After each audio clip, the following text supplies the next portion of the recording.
Grinder, I'ma go lead stands. Capital D colon, eyes wide open. Give the man a second, cause of Spectrum. Yeah, his internet's broken. You always make excuses and you ain't got jokes. And you start another game even though they're gonna joke. Oh, hey, old man, let me put you in your place. We're playing track attack and I'll win this race. You got a heart attack, are you Brandon's age? You're like wax contract cause you don't get paid. You're keeping up well, so I'll pick up the pace. Big A's in the shack on track for a crack attack. The ghost keep shooting hoops of basketball like Shaq. Oh, fuck that. Big Atrioc, you can call him Joey Chestnut cause he's slippery glizzy. He's got the 30-90 still behind me. Know he wants to wrap this up and chill with his fiance, but you know that he ain't got the time. He's committed to the grind, but LT Gray in the crown. Take a minute to unwind. He's got work in the mornings, sounds pretty boring. Hey, coffee cow, I got a message for you. Hey, Big A, don't you frown. Look at the ghost has got it now. Gotta beat the phantom, my friend. Hey, now come on, get that crown. Don't let the believers down. Briggs and chat if the king comes back when this season comes to an end. Oh, when it goes to an end. Oh, when it goes. Yo!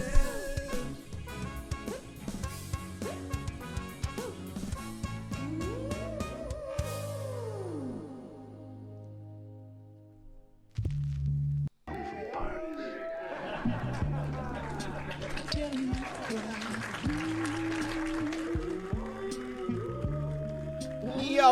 Expect a whole lot of love out of you. There's a whole lot of things you and I could do. Glamour, you know me. Glamour, it's me, Austin. Glamour, over here, you know me. Oh, wait, whoa. Camera's way off.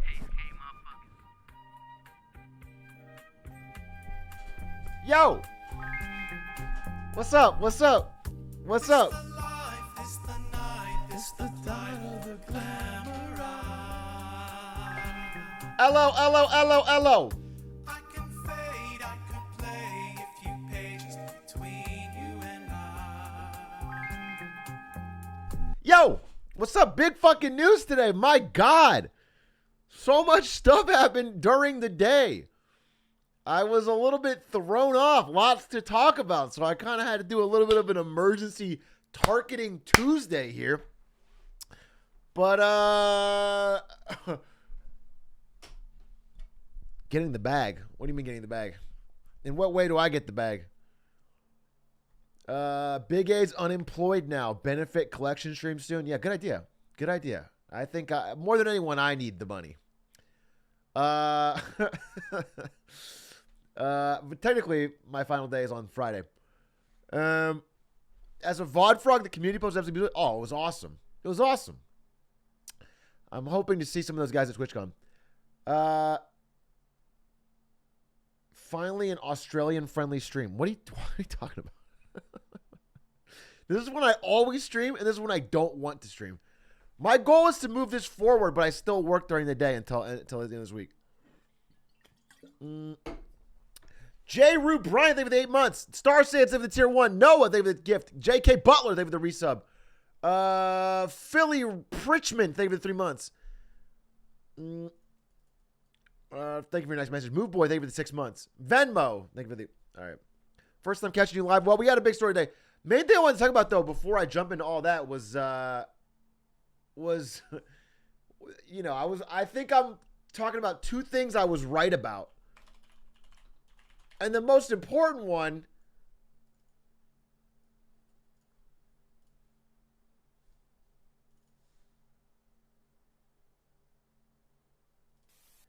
is that my GOAT was correct, dude. My GOAT was correct. Hans Niemann, cheater, pumpkin eater, dude. I knew my boy Magnus wasn't just salty. Wall Street Journal investigation comes out a few hours ago. U.S. Grandmaster likely cheated more than 100 times. Likely widespread cheating. Previously unknown pattern. The boy said he did it twice. He said he cheated twice. Bro, guy says he cheats twice. They find 100 times. You cheated, then lied about cheating. This guy's a cheater. Chess.com dropped a 72-page report. This motherfucker cheats, dude. This is a deep. What was my exact quote? Do you remember what I said? I said I've been in gaming a long time, and I rarely seen someone cheat once or twice, and then that was it. That's exactly what I said. It's never like someone does a little bit of cheating and they're like, okay, but I was done. They cheat, and if it works, they keep cheating forever. Yeah, dead on the money. And also, like, the whole concept, this is my first thought, was that if Magnus Carlsen, who has lost to plenty of people, is going to choose this guy of all people to call a cheater when he loses, there's got to be something different. It's not like he does it if he does it every time. If Magnus Carlsen called every person who beat him a cheater, we'd be in a different space. But if one guy beats him and he hears buzzing come out of his ass, then that's when you fucking wave the flag. That's when you call the ref.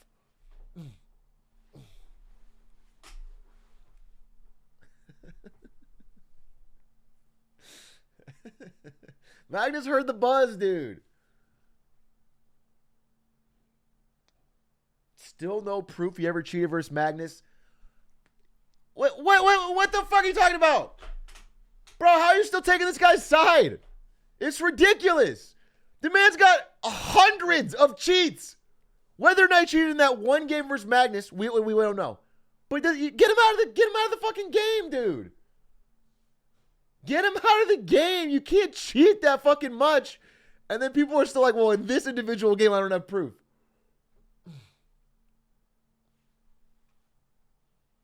The chess spoke for itself. Yeah, exactly. I still do not believe the anal bead story. The anal bead story is, until now, a joke, but it's really turning into, at this point, fact.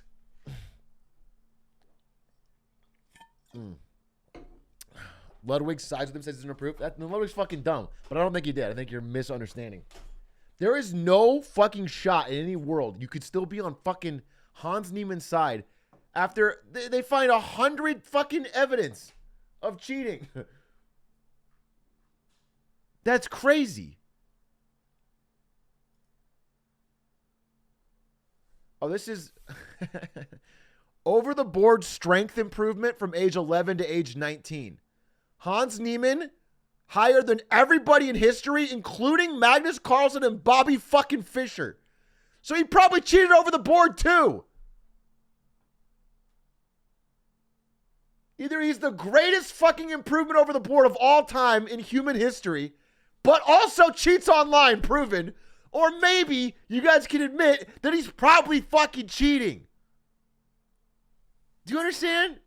This is ridiculous. I don't know why this guy has any defenders. I'm shocked. When there was no cheating scandal at all, and he just said, the chess speaks for itself, everyone was making fun of him. But then he got accused of cheating, and now he's got like half the fucking world being like, you know what? I stand with him. What are you talking about? The boy cheats.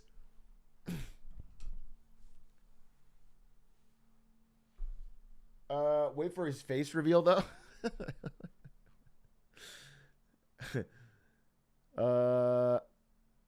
Overall, we have found that Hans likely cheated in more than 100 online chess games, including several prize money events, including games he streamed. Yikes.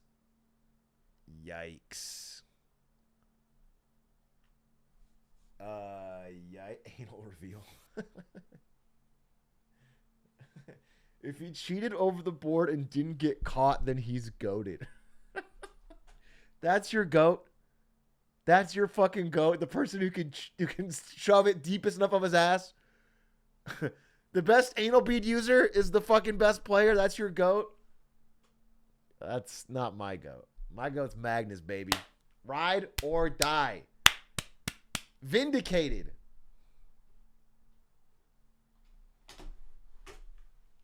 How do you even cheat in chess? Chess is one of the easiest games in the world to cheat because computers are infinitely better than humans and have all the right answers. And you have perfect information. So as long as you can somehow get a signal from a computer, you'll have the correct. You'll play better. You'll play perfect. Yeah, he said only twice. Lie. He said never for prize money tournaments. Lie. Yeah, it's he's a fucking liar, dude. He's a Weasley little chess liar. Solution to cheating: fog of war added to chess.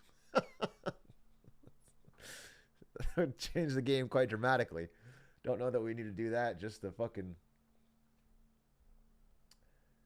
never while streaming. Lie. And now people are saying never over the board, even though he has the fastest over the board improvement in human history. Just interesting. Just fucking interesting, you know? Just fucking interesting.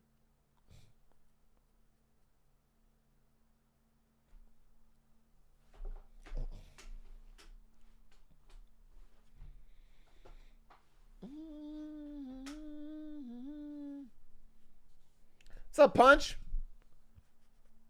Maybe he learned from the way the bots taught him to play. Do you think Hans Niemann is the only pro that has ever thought of looking at computers to get better? Do you think he's the fucking old... Everyone else is like, wait a minute, what? You can study with computers? They all do that. They literally all do that. Every one of them.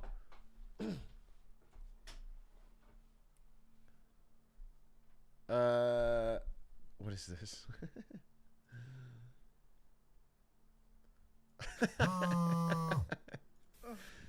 POV, Hans Niemann thinking of his next move against Magnus Carlsen.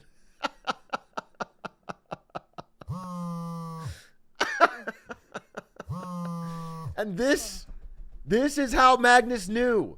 Okay? The evidence is clear.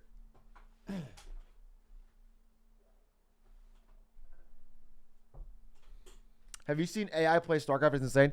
AI in games like StarCraft is not as impressive because they don't even really have any strategy that much. They just are mechanically perfect. You know? They have instant reaction speeds and those games are very mechanics heavy. So it's not that impressive. The Dota one was pretty impressive because they capped their APM, their actions per minute, and they were still winning. The Dota one was crazy.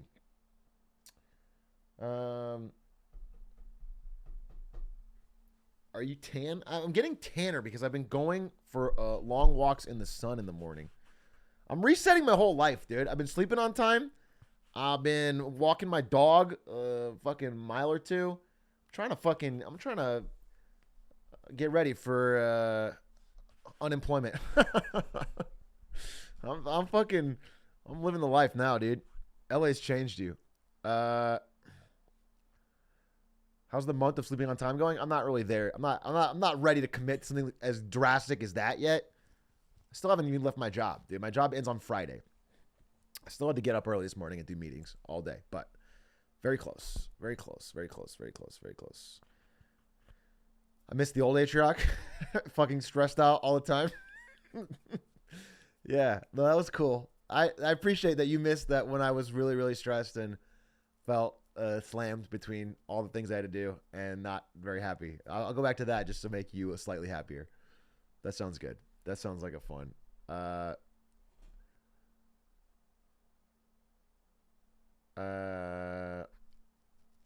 Saw a 4090 ad on Facebook today. I doubt that you did. Because the 4090 is not for sale yet, and there's no reason they would do that. I don't think we've spent any money on Facebook ads. I think you're seeing something else. You probably just saw a fucking post by someone. I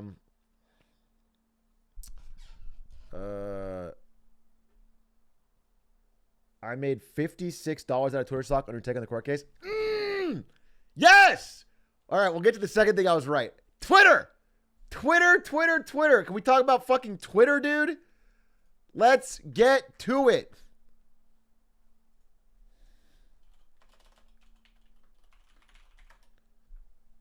Story of the day. Okay, wait.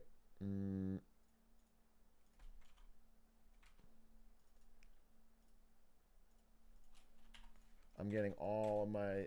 All right, so there's a lot of stuff here that I want to talk about, but we'll get to it right here. F5. Swap presenter. Give me this. Give me this. Okay, ladies and gentlemen, the second thing that maybe the most important thing that I was right about.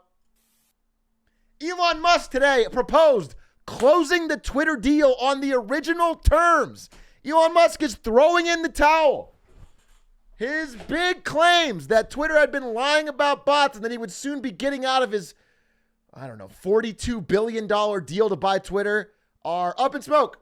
And he's looking to sign the contract today and pay exactly the amount that he agreed. A victory for contract law indeed. But I want to figure out how we got here. I want to go back in time a little bit and take a look at how we got here. By the way, immediately after announcing this, Twitter stock skyrocketed. Basically to 54.20 a share. It's cutting off here. But basically, Twitter stock is at exactly $54.20 a share, which is what he agreed to buy, which is what he's expressed today that he's going to buy it for. All according to plan. And of course, obviously, this is 9D, 24D chess by Elon Musk, who brilliantly figured out that if he offers in writing and signs a deal to buy Twitter for $54.20 a share, then tries to back out after signing, then hires expensive legal teams to spend months fighting Twitter over that, then realizes that he won't win the court case, so he backs out after spending that money and agrees to spend the full exact amount that Twitter asked for, is 21D chess. By the way, causing, massive chaos within Twitter, delaying his acquisition, causing a bunch of senior staff to leave. Genius! 19D chess. So what has he been up to? Let's kind of flashback because I want to catch everybody up on what's been going on in the world of Twitter. And again, you may not remember, it's been 174 days since this saga began, and I want to catch you guys up. So the first thing he was up to was hacking my YouTube account. That was the main one. And that's what really made me sour on my Elon Musk relationship. I've always been the biggest Elon fan in the world. But when he hacked my YouTube account to try and push crypto, that's when I had to know I had to get to the bottom of this story, okay? I had to figure out what's been going on. And the main turning point over the past few weeks in this back and forth struggle was one, some early talks with the judge and the Chancery Court have been happening in Delaware, and it's becoming very, very obvious that they are not buying any of Elon's bullshit. None of his legal arguments were sticking, and the court date is rapidly approaching. It's basically, I think, on October 17th. And so it became very clear they were going to lose probably rather quickly in the court date coming up. So that's one. The second thing, and the more interesting thing that I want to cover today, are Elon Musk's texts, which all got leaked as part of discovery for this court case. And they are funny. They are pretty funny. I couldn't even get them all right? I've been trying for the past hour to pull some of the more interesting ones and kind of put them into a timeline. We'll add more throughout coming streams as I find more. I was literally reading the entire discovery document. I found the raw PDF of every single Elon Musk text, and I've been reading it top to bottom. It's crazy seeing how billionaires text each other. It is crazy. The super rich people are as fucking dumb as us, if not dumber. That's the one thing I'll say. They text so fucking stupidly. If you want to pretend like there's some like secret higher level of thinking, bro, it's not there. What's this? What's this link?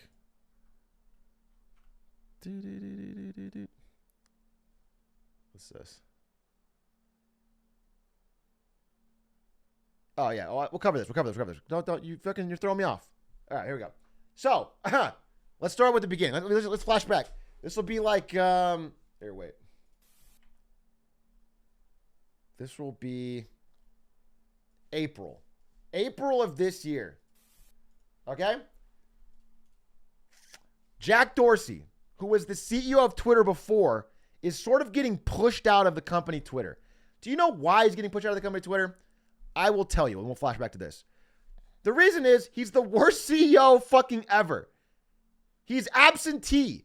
He doesn't show up to meetings. Jack Dorsey was trying to be CEO of Twitter and Square at the same time. Two big tech companies with hundreds or thousands of employees. There's no chance to do both. And 98% of his wealth was tied up in Square stock. And 2% was in Twitter. So surprise, surprise, he didn't give a shit about Twitter, dude. And now that more months have passed since he left Twitter, more and more stuff is coming out about how he would show up to meetings, say nothing, be on his phone the entire time, and then leave. He was doing conference calls with Wall Street, and every question he got asked, he was deferring to someone else because he didn't know. He was going on massive vacations to Africa, Asia, Thailand, all over the world, and spending months with his phone off. Jack Dorsey was living the life, dude. He was hanging out with Jay-Z and he bought Tidal. He was not doing anything related to Twitter. And if you've been wondering, if you're a Twitter user like myself, who's been wondering over the past few years why Twitter has seemed to accomplish nothing, why it's been totally adrift, well, having completely absentee leadership is probably a big part of that. Jack Dorsey's a smart guy, and he's probably organized his life in a cool way for him. I don't begrudge him that. But as a Twitter shareholder, I'm pretty confused as to why he wasn't doing anything. And that was a big part of it. All right. He was literally not caring about Twitter at all. All right. And he was still trying to be CEO. So he gets sort of forced out of the company. He replaces himself with CEO Parag Angrar, who's an engineer at Twitter who really likes cryptocurrency. And he becomes the new CEO. And then Jack Dorsey texts Elon Musk and says, Twitter was a mistake, basically. It shouldn't have been a company. That was the original sin. And this sort of plants the seed in Musk's mind of how he can turn it all around. Okay? Jack Dorsey basically nudges Elon Musk to get more involved with Twitter and thinks it could be the way that solves all of its problems. And there's many problems. And again, Jack Dorsey still owns some stock in Twitter and like it to do better. Didn't care. So then Elon Musk makes his move after this. Elon Musk says he buys 9.2% of Twitter. After this conversation with Jack, Elon Musk buys about 9% of Twitter, becomes its largest individual shareholder, and the new CEO, this guy right here, looking cute with his family, messages him and says, hey, I'm super excited that you're going to be a major shareholder. Looking forward to using your time effectively and getting ideas on how to improve Twitter because you're one of the biggest people on Twitter. All right? Sounds great. And their friendship seems fine right now. Elon Musk right now is only trying to be a part of Twitter, not the whole owner. He wants to talk to the CEO and get his ideas across. Then Joe Rogan weighs in, okay? Joe Rogan hears that Elon Musk is now a large shareholder in Twitter and texts Elon Musk and says, are you going to liberate Twitter from the censorship-happy mob? Joe Rogan's texts were like the first ones to come in after this news comes out. He also says, if you do end up buying Twitter, I'll throw you a fucking party, dude. Legendary. And I don't have the screenshot here, but that's what he says. Okay? So now Elon Musk has incentive. He wants to have a party with Joe Rogan. Then Elon Musk's ex-wife comes into the picture and texts him a lot of things, but basically, can you buy Twitter and then delete it, please? America's going insane. I think social media is the scourge of modern life. And worst of all is Twitter. It's very easy to exploit, used by radicals for social engineering on a massive scale. Please do something to fight wokeism. I will do anything to help. So now Elon Musk, who has married and divorced this woman twice, is even more incentivized, okay? And right about this time, by the way, is when Elon Musk starts publicly talking about his commitment to free speech. How radical free speech is really important. And Elon Musk, who's got about 14 kids, has one major motivation here. Okay. Then Elon Musk starts texting his brother, this $100 million worth cowboy, Kimball Musk. Elon Musk starts texting his brother and he says, hey, I've got an idea for Twitter. What if I buy it and turn it into like a Web3 style blockchain based payment and message system where you can use Dogecoin to post or retweet? You have to spend Dogecoin. This is Elon Musk's first business idea around Twitter. His brother, whose entire net worth comes from having some Tesla stock from Elon, says this idea is genius. Of course, 10 days later, Elon Musk would send a different text saying that blockchain Twitter isn't possible. Apparently, he'd been informed by smarter heads that probably wouldn't work. But Kimball thought it was genius. Okay? Then he starts talking with the CEO, and they bond. There's a bonding moment, okay? Where Elon Musk and Parag bond over both being engineers, former engineers who don't really want to be managers. Now, this text chain is pretty long, but I grabbed the key part here. And it's Musk says, I interface way better with engineers who are able to do hardcore programming than with program manager or MBA types of people. And then Agrawal says, in our next convo, treat me like an engineer instead of the CEO of Twitter, and let's see where we get to. Okay? Let's see where we get to. Now, I don't know if Musk has ever done hardcore programming, but the idea is there. He wants to talk to people who are making the products, and that's fine. That's a justifiable discussion. So they talk like that, okay? The main product, by the way, that Parag has worked on was the the fucking NFT profile pics. That was the main one he was shepherding before becoming CEO. So let's not beat around the bush, but I guess they get along on that front, okay? So now they're good. Then Elon Musk starts tweeting a lot of things that are critical of Twitter. And this is when, before he's purchased it or done it, it's out there, the 9% before anything else. And one of the main things he tweets was, most of these top accounts tweet rarely and post very little content. Is Twitter dying? Again, after spending a lot of money to become a 10% shareholder of Twitter and then tweeting, is Twitter dying, which makes the stock go down, causes a lot of chaos. It's not a great thing to do, but he's free to tweet what he wants. This makes Parag go from happy to sad.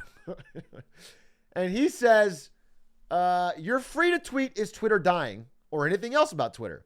But it's my responsibility to tell you that it's not helping me make Twitter better in our current context. Next time we speak, I'd like you to provide your perspective on the level of internal distraction right now and how it's hurting our ability to do work. I hope the AMA will help people get to know you, to understand why you believe in Twitter, and to trust you. I'd like the company to get to a place where we're more resilient and don't get distracted, but we aren't there right now. Elon Musk flips out. He flips the fuck out. What did you get done this week? I'm not joining the board. This is a waste of time. I'm going to make an offer to take Twitter private. This text conversation kicks off Elon Musk decided to spend $42 billion to buy Twitter. Instead of joining the board, which is what he was planning to do, and giving advice to the current owners and helping change it, he decides to buy the whole thing straight up. They are no longer friends from this point on. At that point, he texts another board member of Twitter, and this is sort of the smoking gun. This text was revealed in discovery and is recently being used in the court case. This is the one he texts to Brett Taylor, one of the, I think the chief legal officer or something, one of the board members of Twitter. And he says, fixing Twitter by chatting with Parag won't work. Drastic action is needed. This is minutes after this, this is minutes after this conversation. This is hard to do as a public company, as purging fake users will make the numbers look terrible. So we should do the whole thing as a private company. Basically saying, I have to buy this company to get rid of all the fake users. And if it's private, it won't matter for the stock. This text is direct smoking gun evidence that he's aware that there are some fake users. In fact, he thinks there's a lot. Now, this is not, he doesn't have any hard numbers yet, but he thinks there's a lot. It'll make the numbers look terrible. So he's well aware right now that bots exist on Twitter, and he already thinks there's a lot of them. This is going to contradict a lot of what he says later. Okay. Then, after that, he signs a deal. Now, I found the actual legal document that he signed. This is to Brett Taylor, chairman of the board. He says, I'm offering to buy 100% of Twitter for $54.20 per share in cash, which is 54% more than it was worth the day he began investing. And a 38% premium over the day before his investment was publicly announced, okay? So he's buying it in cash. This is basically $42 billion. It's a lot of money, okay? Twitter has extraordinary potential. I will unlock it. Again, this signing is after this text. Now, looking into it, it turns out that Musk's offer of $54.20 per share was not based on any detailed financial modeling.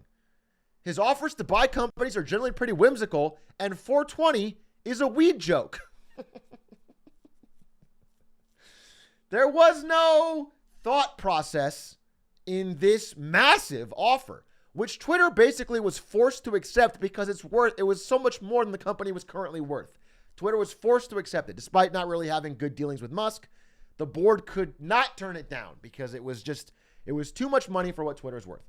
So Twitter accepts it immediately. They signed the deal. And now, importantly, Musk also didn't ask Twitter for any information to verify the number of false or spam accounts before he agreed to the deal. And he forewent all due diligence. He basically said Twitter has 24 hours to accept his take it or leave it offer before he present it directly to Twitter shareholders. He waived all rights to due diligence legally in writing. And so, of course, in the 24-hour period, they say, fuck yeah, we take it. And they sign the deal. Okay? Now, he's locked in to buy it. Almost immediately, Tesla stock goes down and the entire market starts to dip. Now, I don't have a slide for this, but maybe we can throw it in. Tesla stock starts to go down. The market starts to dip, and Elon Musk gets cold feet. Okay? He wants to back out. At which point he starts bringing up all these stuff about bots. He starts tweeting poop emojis at the CEO. He starts going crazy, and he starts basically filing legal withdrawals of the thing. Twitter, knowing they have the legal right of way, knowing they're pretty much locked in, and knowing that the numbers they've disclosed of bot accounts, they believe to be accurate. And again, there's been no proof to the otherwise and through the all legal proceedings.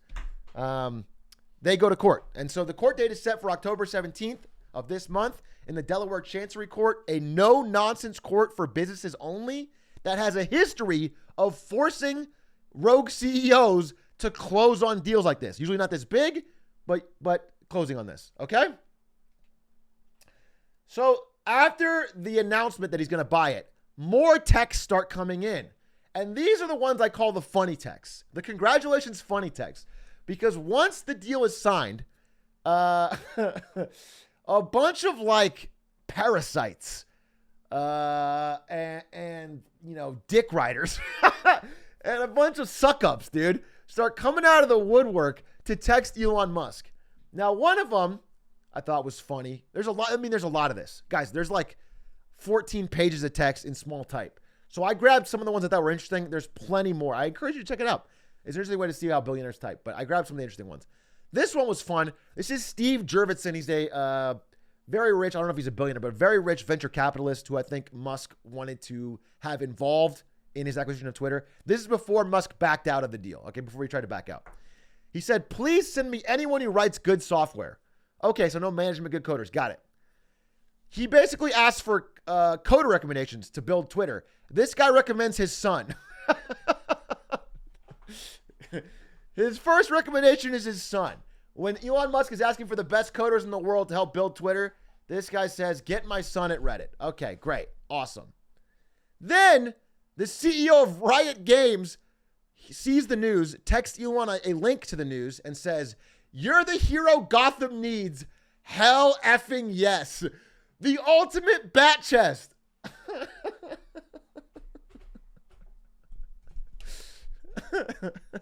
I included a picture of Elon Musk as Batman for reference. Then, again, this guy was the key. There's a lot more. There's a lot of people who are suck-ups trying to get interviews. My God. The number of people who are like, man, you know what? You really need to tell your side of the story. And guess what? I've got a great podcast for that, Elon. Like, dozens of people were like that, okay?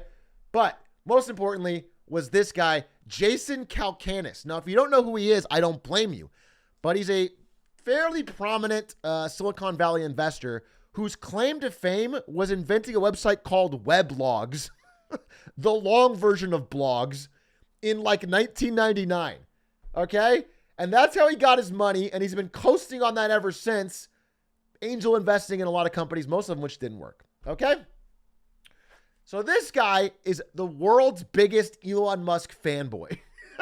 By the way, he's a very rich man. He doesn't need to be slobbing Elon's knob, but he does. Now, publicly, if you look at his Twitter, he's tweeted about pro-Elon stuff millions of times, but in private, it's worse, okay? First thing he does right after the announcement is made is he's texts Elon, you should raise your offer. 54.21, the perfect counter. Haha. You can easily clean up bots and spam, make the service viable for many more users. Removing bots and spam is a lot less complicated than what the Tesla self-driving team is doing. And why should blue check marks be limited to the elite, press, and celebrities? How is that democratic? The kingdom would like a word. Ha ha ha. By the way, this is all unanswered. These are 5 texts unanswered. He continues a day later after it's announced. Day 0, sharpen your blades, boys. 2-day-a-week office requirement, 20% voluntary departures. I mean, the product roadmap is beyond obviously. Premium features abound, and Twitter Blue has exactly 0. What committee came up with this dog shit features in Twitter Blue? It's worth paying to turn it off. This is the first response that Elon Musk gives. He says, yeah, what an insane piece of shit. So again, this is like fucking 15 unanswered texts. And then finally Elon Musk agrees that Twitter Blue sucks ass. Okay? It continues. This is not even close to done. Jason Calacanis likes that he gets a response about Twitter Blue sucking, so he continues. And drops more about just giving absolutely unsolicited ideas on how to fix Twitters. We could give video creators 100% of their ad revenue. Absolutely. 5 teams: North Star Metrics, Legacy Ops, Membership Team, Payments Team, Creator Team, Transparency Team. He's writing paragraphs on how he's going to fix Twitter. Again, the deal hasn't even gone through yet, and Elon Musk is not responding. These are the 5 critical pieces. Everyone agrees to that year 1 sprint, including coming back to office within the first 60 days. Hard reboot the organization. Feels like no one is setting priorities ruthlessly. 12,000 people working on whatever they want. No projects being canceled. Let's move the HQ to Austin. Rent Gigafactory excess space. He's talking about moving Twitter to Austin, Texas, having them work out of a Tesla Gigafactory. Just fucking over there next to the fucking machines. We're going to put fucking all the overdue Twitter employees. What are you fucking talking about? Okay. Elon Musk responds. This is a big mistake on Elon's part. He says, you want to be a strategic advisor if this works out? Jason jumps at the fucking chance. 100%. Board member, advisor, whatever. You have my sword. He goes fucking Gimli on him, dude. You have my sword. Okay? Then continues. Wait. Oh, wait. No, go one more. Then he says, put me in the game, coach. And jumps the gun. Twitter's CEO is my dream job. Bro, he offered you advisor. Maybe. After fucking 14 million unanswered texts. Do not jump to saying you want to be the fucking CEO. Then he says, big idea as new Twitter CEO, we should get Mr. Beast to create for Twitter. We need to win the next 2 generations. Millennials and Z are meh on Twitter. Elon responds, for sure. Now, there's one more text that unfortunately I couldn't get a screenshot of. I didn't get included. But he says, the main thing we should do is get Justin Bieber, spelled beaver, like the animal, to get back on Twitter. I'm sorry I don't have the screenshot, but he says Justin Bieber needs to get back on Twitter. That's his second idea.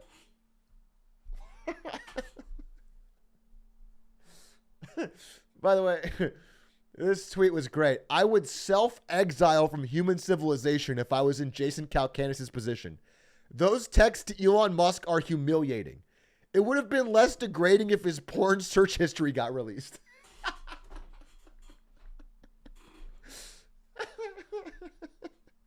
Anyway, I skipped one because apparently after all of this happened, Jason Calacanis starts going around Silicon Valley and trying to raise money to help Elon buy Twitter. Without his permission or knowledge, which is a bad look. Elon Musk texts him and says, Morgan Stanley and Jared thinks you are using our friendship not in a good way. This makes it seem like I'm desperate. Please stop. Jason Calacanis is hurt. He's sad. Only ever wanted to support you. Only ever wanted to support you, Elon. Oh, no. Then he responds and says, again, I had to cut this off. I don't have all the screenshots. He says, I would jump on a grande for you, Elon. And I couldn't figure out what he meant. Jump on a grande for you? Is it like a fucking coffee reference? I don't get it. It turns out he misspelled grenade.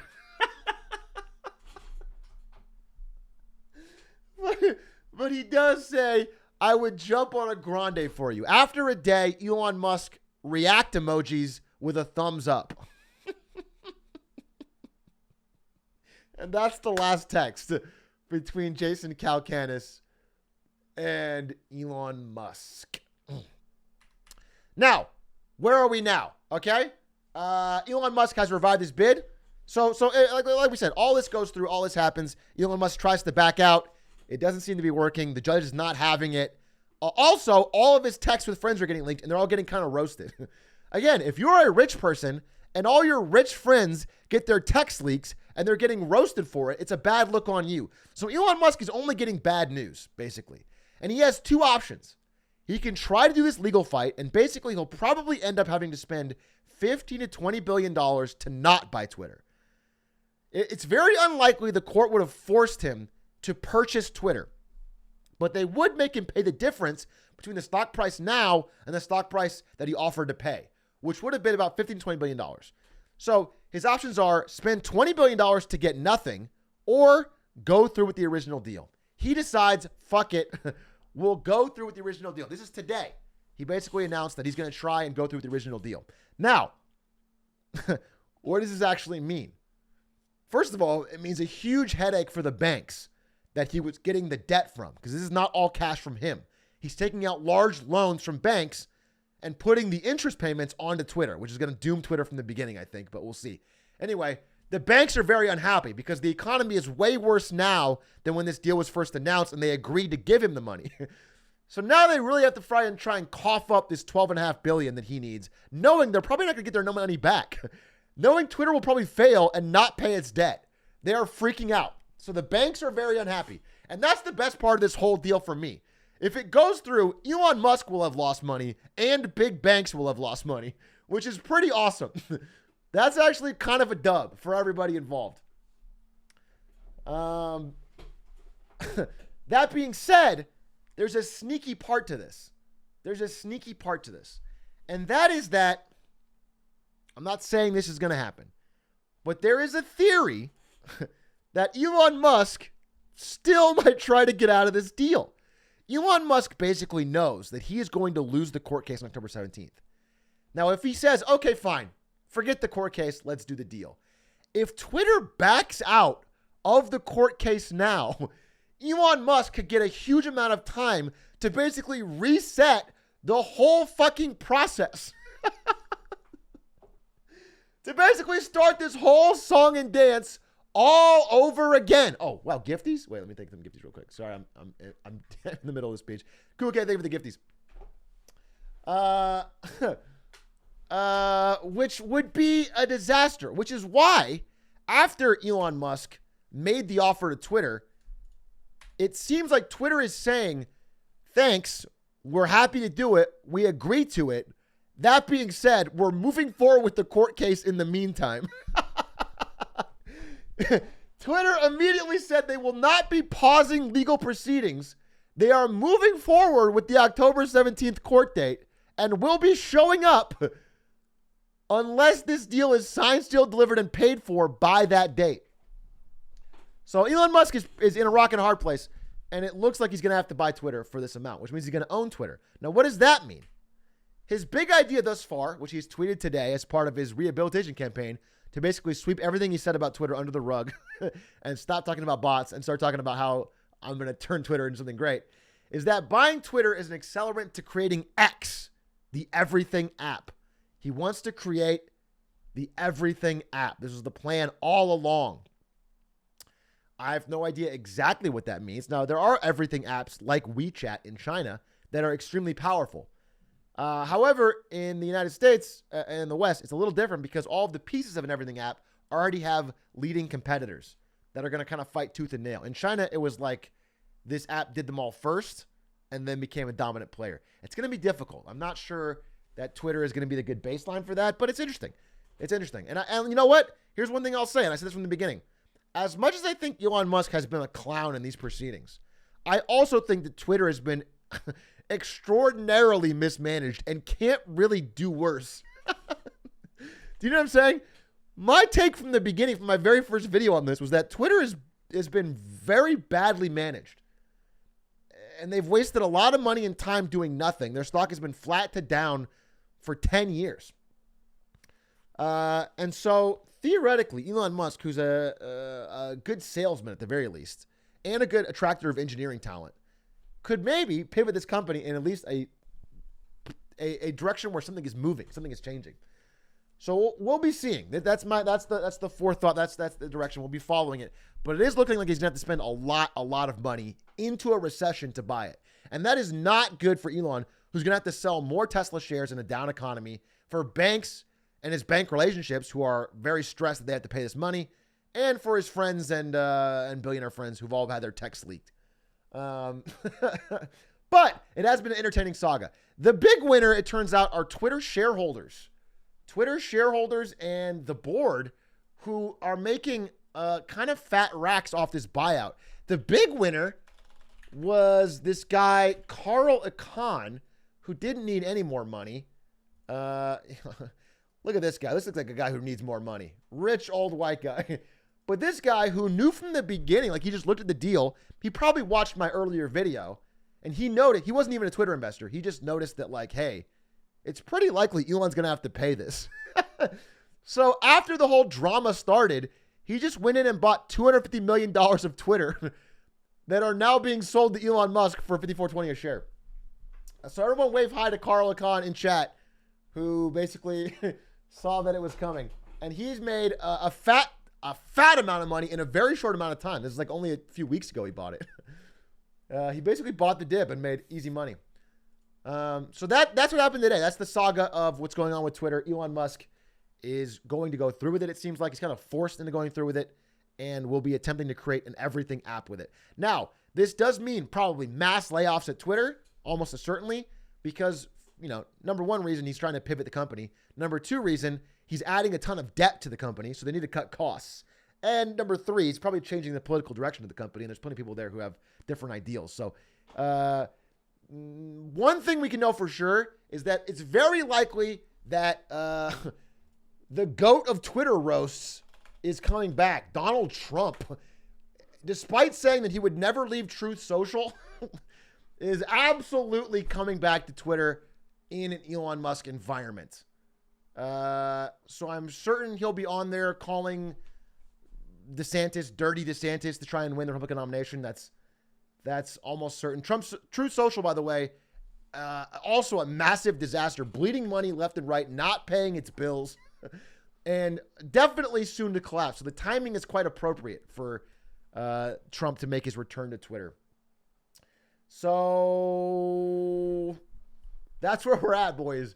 It's the beginning of what I think is going to be a very interesting saga, and has already been one of the most hilarious, clownish fumblings in the world of business that I've ever seen. Let's follow it up. But that's my Emergency Marketing Monday on today's news from Twitter. Thanks for tuning in. Thanks for checking it out.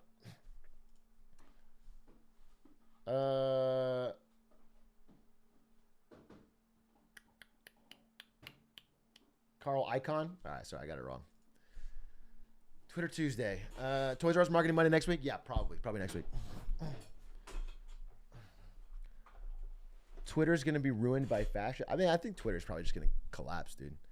I literally think if you take, billions and billions of dollars of debt on a company that already makes no money, you add a bunch of controversy to it, you add a CEO who's, like, again, going to be fucking running Elon Musk has fucking 14 kids and 9 companies.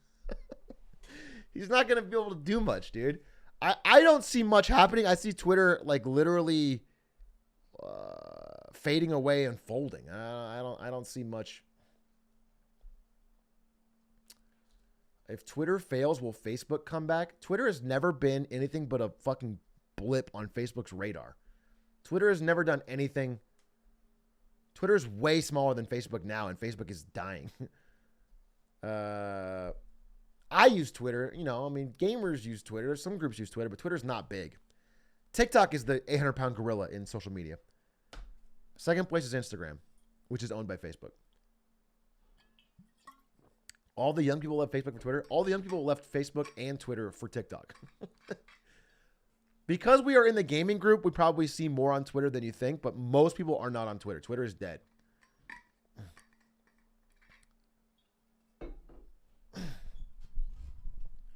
Railbound time? Maybe.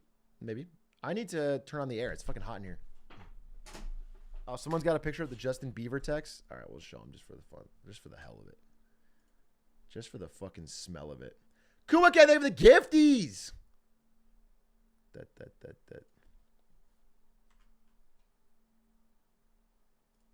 Yeah, here we go. Just had the best idea ever for monetization. If you pay 1 cent per follower per year, you can DM all your followers up to 1x a day. Bro, what? I have to get a spam DM from everybody I follow every fucking day?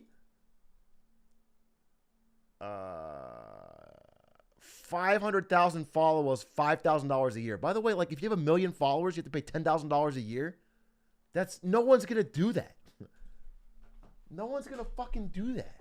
That's ridiculous.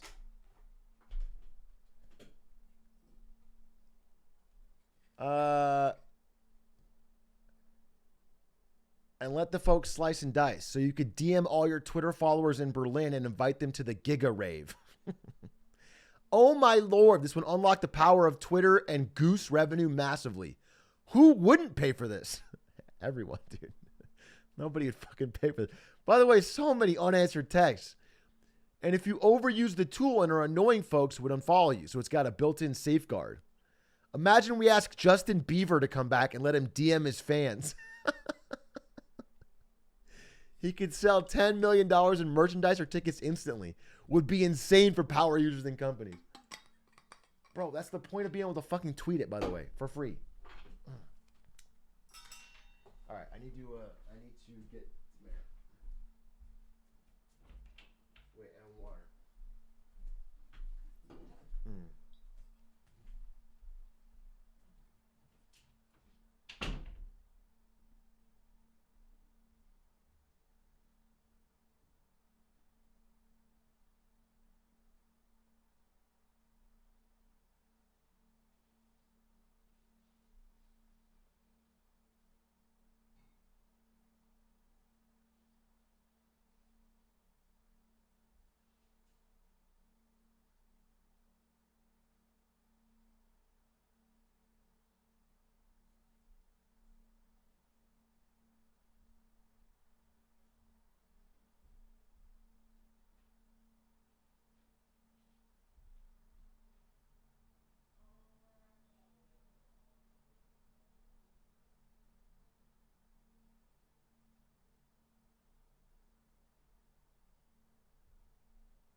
All right, I'm back.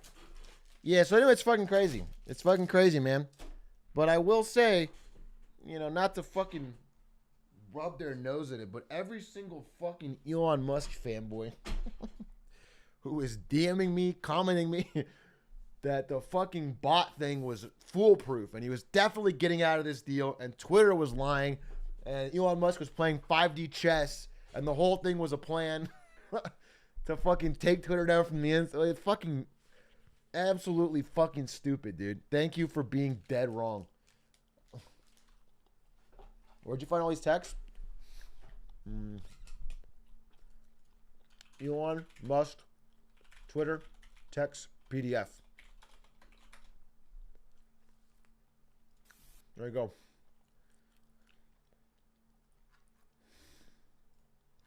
And then I just read through all these. There's 40 pages of it.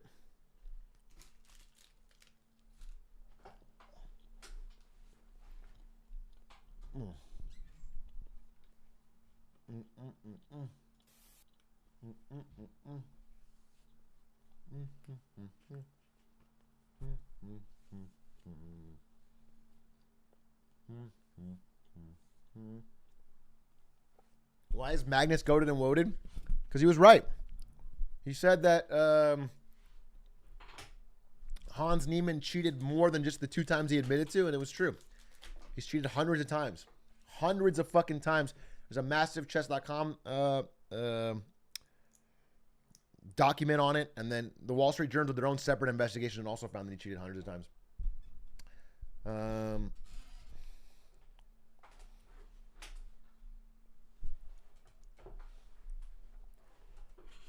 Not over the board yet was proven. Yes, but I believe it is a matter of time. And I think anyone still in his camp is a fucking idiot, to be honest, dude. To be honest. He's like just been fucking Weasley lying over and over and over. Keeps lying, and then he also has the fastest over-the-board improvement rate in human history. Interesting. A dude who's cheated hundreds of times online has the fastest over-the-board improvement rate in history. Then you think maybe there's something going on?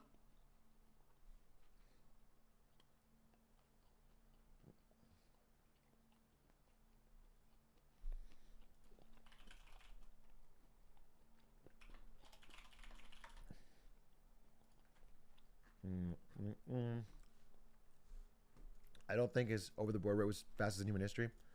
Well, the Wall Street Journal disagrees. This is over-the-board strength improvement. Hans Niemann, well above Bobby Fischer, Magnus Carlsen, Jordan Van Forest, Alireza Firouzja. Tons of goats. Do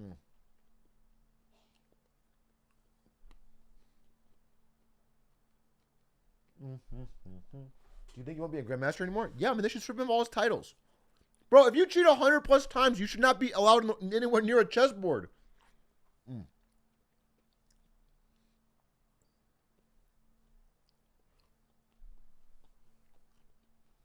Atrioc is blinded because he's a Magnus fanboy. Though, I literally cannot believe people are still defending Hans Niemann. That's crazy.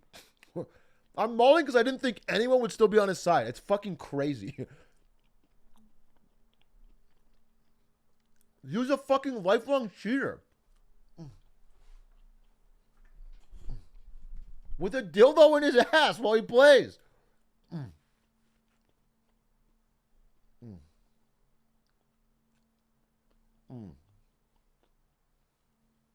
He cheated in online tournaments for prize money.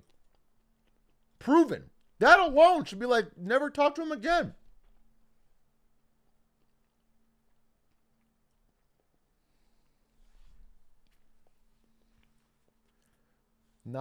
He hasn't been proven to have cheated over the board, so don't strip him of those titles. Online 100% though. What the fuck are you talking about? Bro, that's fucking crazy. That's so fucking crazy. It's the same game. You shouldn't be allowed to just cheat in one and not in the other.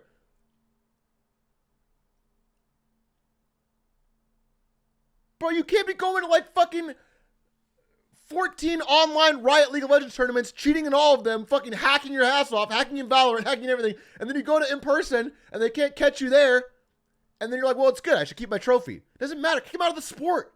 Kick him out of the fucking sport, dude. You shouldn't be allowed in the fucking sport. Chat, literally the Ludwig take? Yeah. Did Ludwig do this?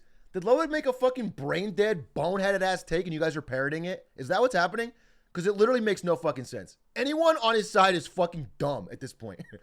Okay, that's what happened. Oh my God. You guys watch centrist-ass mogul mail and you can't have a fucking real thought in your head. It's stupid, dude. 100 plus cheats. And the fastest over-the-board improvement.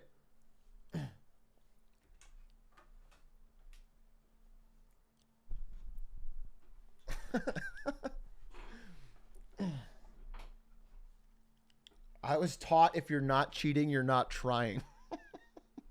Was Hans Niemann your fucking coach? Yeah, it also sets precedent for more cheaters, dude. It's crazy. It is crazy. Not only did he cheated and then lied about cheating. He said only 2 times ever. Official statement. Proven wrong.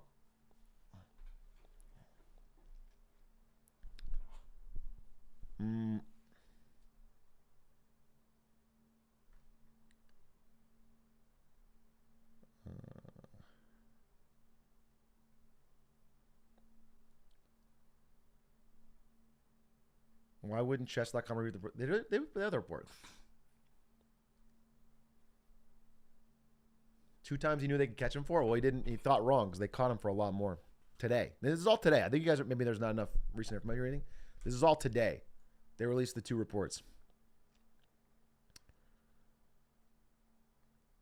When Neiman addressed the suspicions last month, he said the only instance in which he cheated in an event with prize money was when he was 12. He then later said he cheated as a 16-year-old in random games, and they were the biggest mistakes of his life. He said he never cheated while live streaming a game. I would never even fathom doing it in a real game.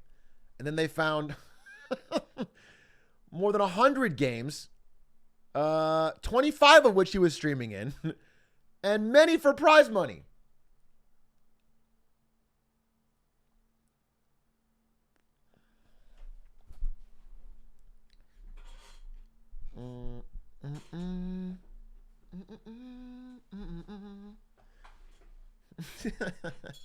Oh, yeah.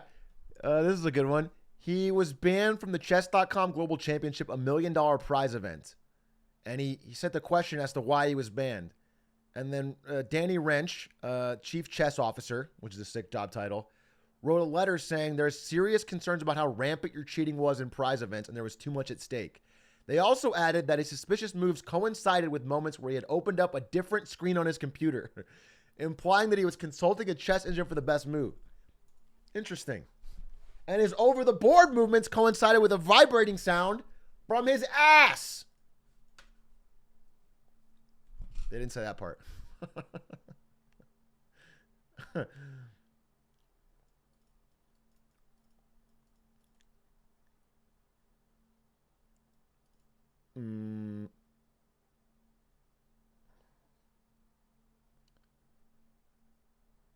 Data collected by Chess.com mentioned the trigger player shows a rise steeper than any top young player in the world.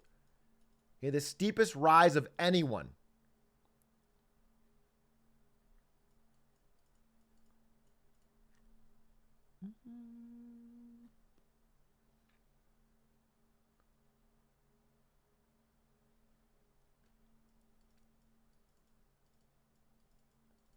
Oh, yeah. Top players say that his post-game analysis showed a lack of understanding of the positions he just played. His analysis seems to be at odds with the level of preparation that Hans claimed was at play in the game and the level of analysis needed to defeat the world chess champion. In a private conversation after the game, Carlsen said, after this game with Neiman, he said it was unlike any game he'd ever played. Carlsen said when he played prodigies in the past, they exerted themselves with great effort. Neiman, on the other hand, appeared to play effortlessly. Very fucking interesting. Very fucking interesting.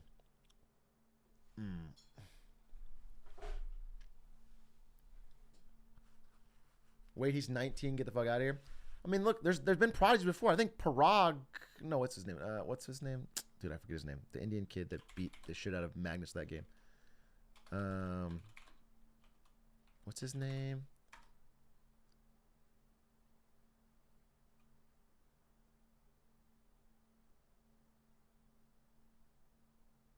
Prague? Yeah, anyway, this kid right here. This kid's amazing. This kid beat Magnus plenty of times, and Magnus didn't call him a cheater once. He said, actually, I think he clapped. He did like after this one in the game. It was amazing. But fucking Hans Niemann, dude.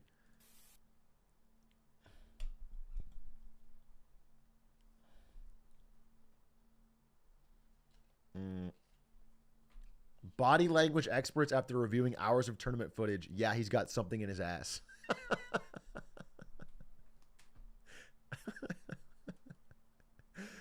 God, the biggest W of all is if there is some kind of ass-based cheating in the end of this. That would be the biggest dub of all. If it all comes true. If he cheated so many times already, it's enough to ban him. Of course. Of course, dude. Cheating that many times, also lying about the amount of times you cheated. You just can't trust the guy. And there's already like so much risk of cheating in chess. To not ban this guy is crazy. It's crazy. Imagine the beads are true. It would be fucking hilarious.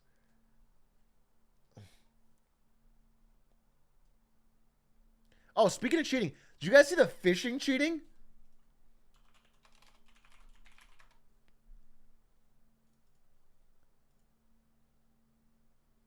Where's the video? Look at this.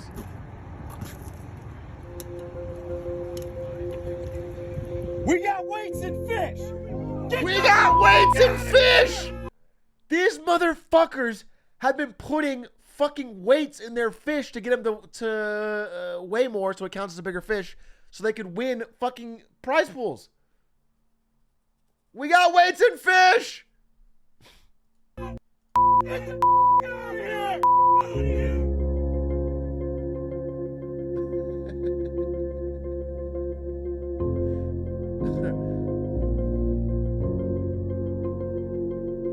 They put anal beads in fish. Yeah, they also wrapped them in fish. They took smaller fish, like fillets, and wrapped the weights in them and then stuffed them inside so people wouldn't find them. Yeah, no, I know. They won like a boat. They won a boat and a bunch of cash. Someone grabs Hans Niemann. We've got beads and ass. Twice the weight and they thought no one would catch on. Yeah, it's fucking crazy. Because you can imagine standing next to them and maybe you've caught a slightly bigger fish and theirs weighs twice as much as yours and you're like, excuse me? My fish is fucking bigger. What is going on here? Yeah, it's fucking ridiculous, dude. The level of cheating.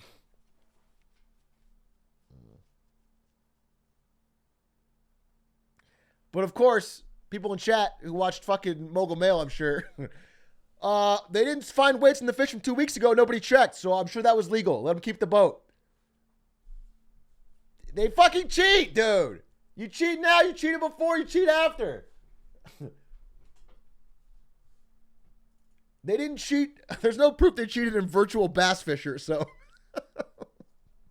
let their online records stand.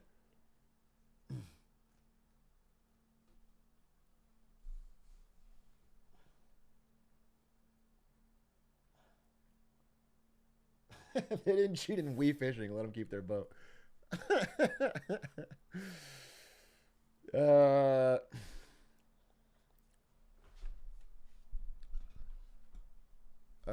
Anyway, people got real fucking mad. It was crazy. The guys didn't leave. Did it just show it? I watched the Raw video with Stans on his stream, and like everyone around him was like, "These fucking cheaters," and like the crowd's getting riled, and they don't leave. They just stand there. I think. I mean, they were. You know, that crowd's ready to fucking blow.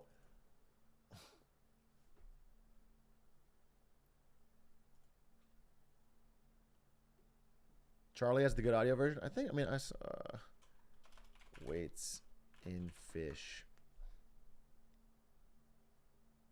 Original video. Is this it? We got weights and fish! There we go!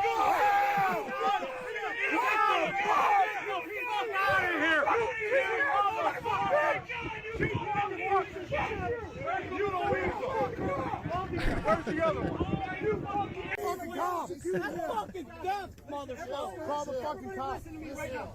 Everybody listen to me right now. Jake, I want you to leave. I don't want anybody to touch these guys. This guy kind of a Chad. He's trying to avoid a fucking violent standoff. He just says leave, we'll figure it out. Nobody touch him on the way out. But of course they don't leave for whatever reason. He needs to go to jail. Call the cops. It's them. It's them. You fucking this is bullshit. Tournament that you done this motherfucker. This is footage from the World Chess Championship. This is Magnus Carlsen over here on the right. Don't we need to file a police report? Yeah, I would. Jason, we gotta file a police report. Every fucking one. Every single fucking thing.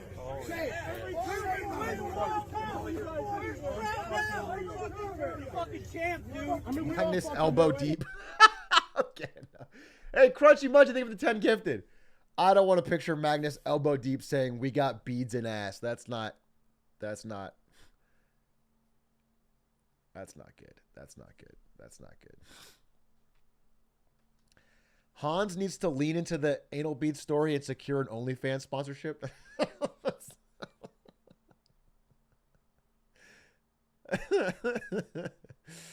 That's not a bad idea financially.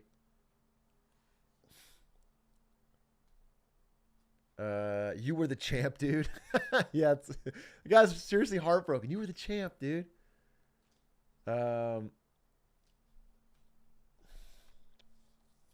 They should pay him to explain how he did it. Not a bad idea. They could do the there was that one guy, Kevin Mitnick. You guys ever heard of Mitnick? He was like one of the first big hackers in like the 90s. He hacked a bunch of let's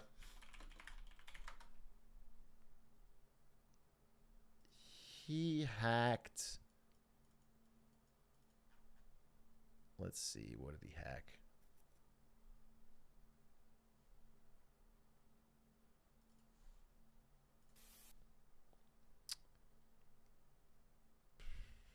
Pacific Bell. I don't know. He broke into a bunch of computer networks back in like the fucking 70s as a 16-year-old. He was like the first like young computer hacker. Anyway, he gets arrested. They catch him. And then after he gets out, he starts his own like cybersecurity company. And he makes fucking gazillion dollars. Hack the Planet? Yeah. I think that's the movie on it, right?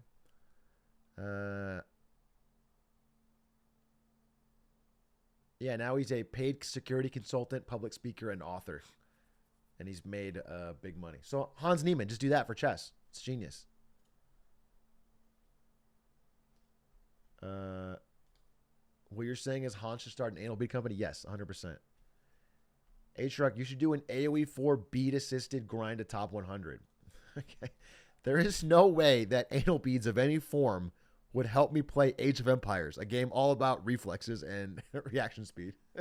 There's no strategy bonus. Okay, I already know I need to make units and farm. It would just be buzzing the whole time. It's like imagining anal bead assistant for StarCraft. You're always doing something wrong. It would be buzzing 24/7. Exactly. Okay, you guys are freaks. You guys are freaks and you're down bad, dude. I don't. That's not what I want to do for fucking.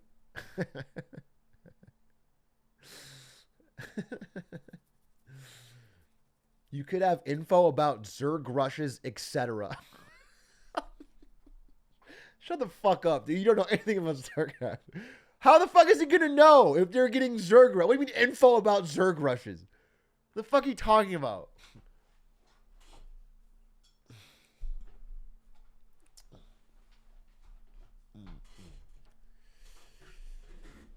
Remote control in the audience. Oh, okay. Wait a minute. Now I see what you're saying. Okay. So I play a very greedy style. I have somebody in the audience of a live esports event and they activate the buzz. I thought you were talking about grinding online ladder where you have no other information, Fog of War. 12 vibrations for 12 pool.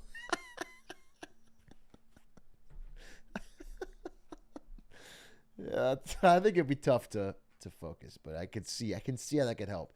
Is no fucking domain, is no competitive domain safe from the fucking anal bead scare? Is that really gonna fucking dominate all of our sports? Is LeBron James gonna be found next? How would it help in basketball? Oh, wait. Oh, no. Oh, no. Can you hear me still?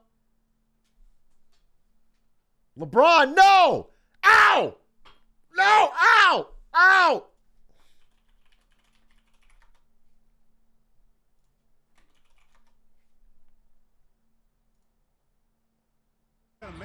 Every year that he's been in the league's field goal percentage has gone up. Every year in his 5-year career. That's a sign of a pretty good player, putting the work in.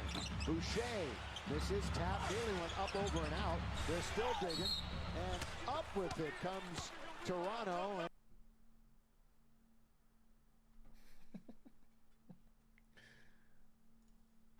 Iguodala to Curry, back to Iguodala, up for the layup. Oh, blocked by James. Ow! James with the rejection.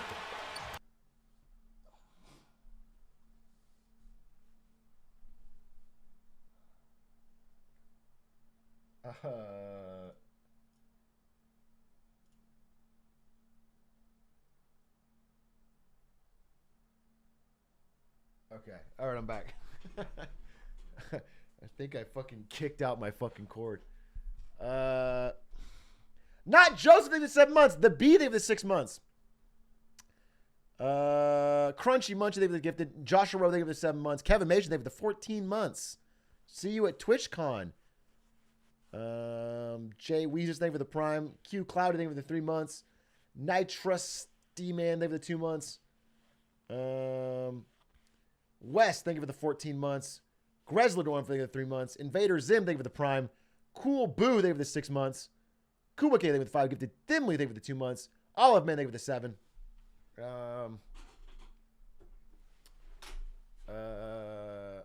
Hans Niemann, next off-brand guest. Yeah, I guess so. I guess so, man.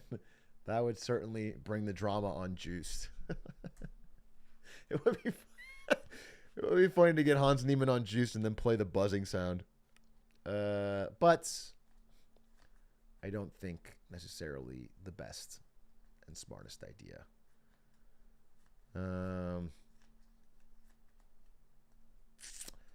Okay, so now, was there anything else? Any other fucking major news, booze? I covered the Magnus stuff, the fish stuff, and most importantly, the Elon Musk stuff, which I thought was crazy. How's Overwatch 2? Oh, you know what I want to talk about? Yeah, I want to talk about this.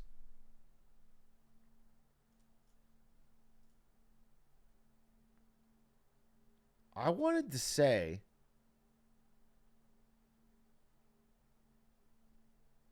wait, here's a clip. XQC experiences Overwatch 2.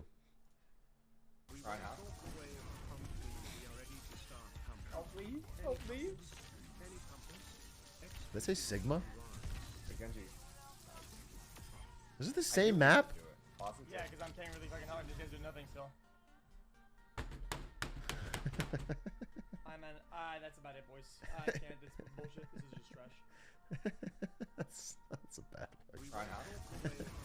It's the same fucking map. This is the same gameplay. This is bad, dude. 85% of the content's exact same. Blizzard, dude. I knew it was the same game, but I thought it would be different maps. I knew it was the same characters, you know? I thought they were porting over the characters, having some new maps, and how is the PvE? Oh, it's not out yet. It's not out yet. It's not fucking out yet. Oh, of course it's the same. That's the only thing they worked on was the PvE.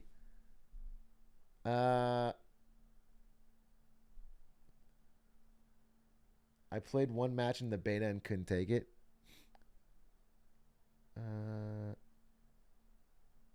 When does the Harry Potter game drop? Pretty soon, right? Here's the Asmongold clip. Let me see. Let me see what the fucking Asmongold clip is. Overwatch 2. Wait a second.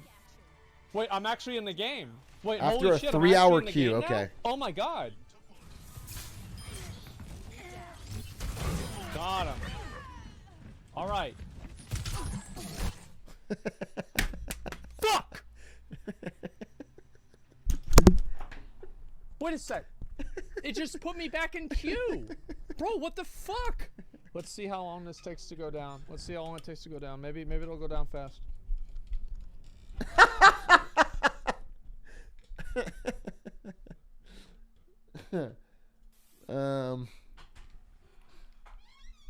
Yeah, that's tough. That's tough. But I mean, you know what? Like, if the game was fucking goated, having a big queue on day one is like forgivable. But if the game is so similar, I don't know. That's not a good look. You know what? Oh, I'm sure some Overwatch fans like forgot how much they loved Overwatch and they're gonna get back into it and have a good time. I'm not denying that, and I'm sure some of the changes are good to make it more fun to play. But I don't think it's what saves Blizzard. You know? I don't know if that's what saved Blizzard.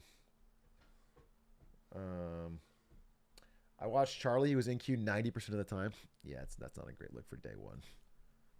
Honestly, not that it's fair, but if I was Blizzard, I would like try to find a way to whitelist streamer accounts so that the game looks better. You know what I'm saying? So they get into queue faster. Because that's where a lot of people make their opinions from. You know what I'm saying? They turn on X's stream and they see a fucking massive ass delay and they get angry on his behalf. That's what I would suggest, but they've never had a really good plan for influencers. PoE tried that and the community got so mad. Well, I don't know if you would need to publicize it. I don't need to make it a big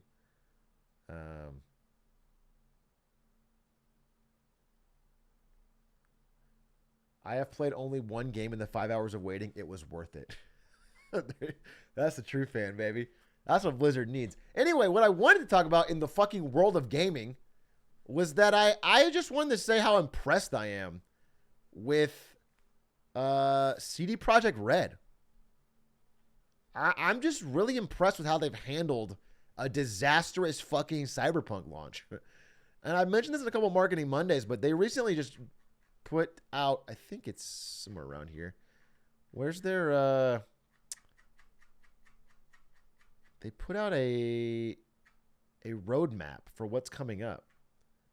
These are all. Does anyone have the link to the roadmap? I just had it. Edgerunner saved the game 100%. Edgerunners was genius and well done. But there is more to it than that. I mean, they've hit the ground running. Here it is. I found it. Okay. CD Projekt Red dropped this tweet thread 12 hours ago talking about how they have an expansion for The Witcher, a new Witcher trilogy, and then I don't know what this is, but a third-party Witcher game. They have a Phantom Liberty CD Projekt Red expansion coming and a sequel to Cyberpunk. From a game that was like dead in the water, universally hated, they have clawed it back to not only being pretty well liked, but selling great. They're at 20 million sold now. It's having amazing sales numbers all the past couple weeks. They kicked off an amazing Netflix series, and now they have a sequel coming. And people are excited for the sequel. Look at me. How insane is that? Gamers are excited for the sequel to CD Projekt Red Cyberpunk. You could never have told people that's possible. I mean, that's so rare. That's like if EA announced Anthem 2. And everyone was like pogging. No, you'd think they'd get roasted. It should be universally roasted. But people are back in. So I'm just impressed. I'm impressed with how they've handled the situation. I'm impressed with the changes they made. I'm actually excited. I've only just begun on Edgerunners because I've been mass watching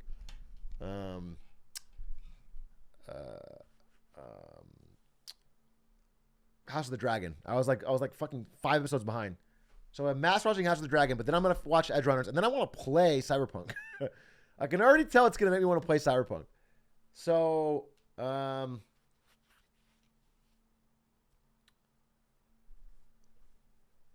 So I think I'm going to play. And then they also have announced a new IP. They have a new IP codenamed Hadar. These are all named after star systems, I believe. And this, again, I'm excited for. And I'm just shocked that I'm excited for it. But it just feels like they've overcome their missteps. And they've proven. And I think they've learned something from them. And I'm willing to love again. Hodor. Yeah, maybe it's a Game of Thrones spinoff.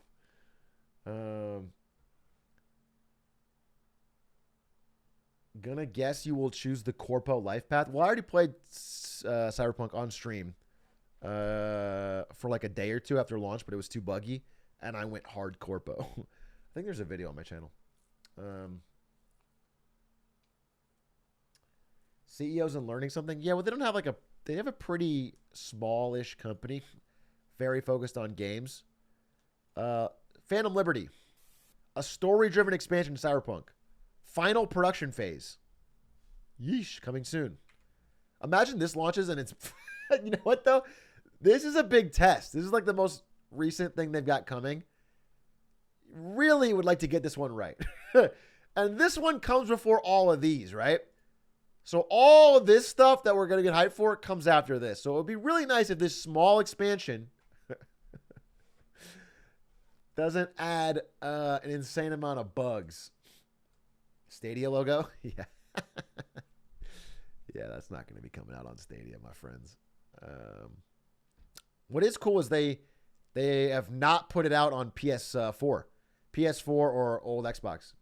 So that was like one of the biggest problems with Cyberpunk's launch was that they had to make it for old generation consoles, of course, which cannot run it at all. And that caused most of the fucking chaos. So they just kind of abandoned those, which is nice. That's a huge thank God moment. And I think they learned that lesson. Also, more consoles have been sold, so it's easier for them to make their money back. Project Sirius, an innovative take on the Witcher universe, telling an unforgettable story for existing Witcher fans and new audiences. Oh, I'm an existing Witcher fan. I wish they made a Witcher game with interesting and fun combat, though. Because I love the story. I love the exploration. I love Geralt of Rivia. I like the whole thing. I want better combat. I don't really like the combat. It's not that fun to me. If they could solve that, I would be fucking over the moon instead of just like pretty pog. Witcher show is poggers. I haven't actually watched it yet. Witcher show is poggers? Is that what I'm hearing? I heard way more positive things about Edge Runners than I did about Witcher. Not that it was bad, just that like people didn't go over the moon for it. But I'm down to watch it. It'll definitely get me excited for the game. Project Polaris, a story-driven open-world RPG built on the legacy of Witcher 3 Wild Hunt. Okay. Built on the legacy. What does that mean? Beginning of a new Witcher trilogy. All 3 games aim to be delivered. So this is a big announcement in terms of like, can they hit this? This first game took fucking 15 years or whatever, right? This game took forever.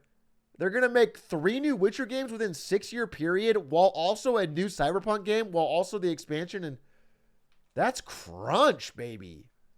Maybe it's punishment crunch. They hired a bunch of developers. I mean, that's cool. That's cool. I respect that. Dude, to have the balls to have your stock drop like 80% and say, we're going to grow our team and we're going to build out of this is actually pretty sick. Rather than try to like cut costs, fucking leech out money and dip. That's impressive. Project Orion. Cyberpunk sequel that will prove the full power and potential of the Cyberpunk universe. I like that this one is the most vague of all. They do not want to overpromise again. Because I remember the first announcement of Cyberpunk back in the day, 10 years ago, was like, you know, you're going to be able to choose any life path you want. This city will feel alive and breathing. You're going to have... This one's like, there'll be power and potential in the world. Let's keep it simple. We're not going to say much at all. And I respect that. And then a brand new standalone IP, distinct from Witcher and Cyberpunk. That's cool. That is cool. I like when studios have the balls to launch new IP. And in fact, this is even more impressive because after, listen, I think the NBA soulless EA style response to what happened to them when their stock crashed and the game had a terrible launch would be write off Cyberpunk, stop developing for it, cut your losses, go all in on The Witcher because that's the only thing doing well. Try to pump out as much Witcher stuff as possible. Don't do new IP. Maybe even borrow IP the way like IOI is doing with James Bond or EA would do with like, Star Wars and things like that. Making their new IP is pretty sick. So I get all this. I'm just impressed with their response. It's like forward thinking and doesn't sacrifice what made them great to begin with. Hopefully it works out. But I'm looking forward to it. I'm a big supporter of CDPR, despite a terrible, terrible Cyberpunk launch. Sounds like what Blizzard's doing. Blizzard's not really doing that though, right? What is Blizzard? Blizzard did the opposite. Blizzard got through tough times and they announced Diablo 4 like 4 years before it's ready, just so they could get their fans excited. They announced more WoW expansions and they announced Overwatch 2, which was not even a full game.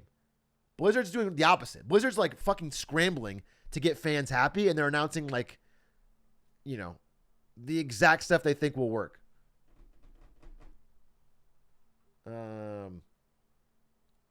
So I don't think Blizzard's doing the same at all. It's not forward thinking at all. Plus Blizzard's losing talent left and right, not hiring, not expanding. In fact, I think CDPR is doing everything better than Blizzard did in their chaos. It's all about those mobile games with Blizzard. Bro, I saw a story. Oh my god. Here, I'll just close with this. Blizzard, some dude. Yeah. Look at this. Some dude spent $100,000 in Diablo Immortal. Oh, fuck. To max his character out, and now there's nobody he can matchmake against. When he goes to fucking play online, he's too powerful to fight anybody. So he paid $100,000 for the right to not play the game.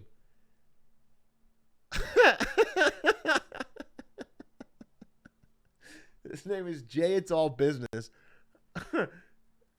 He'll sit for around 48 to 72 hours in a queue.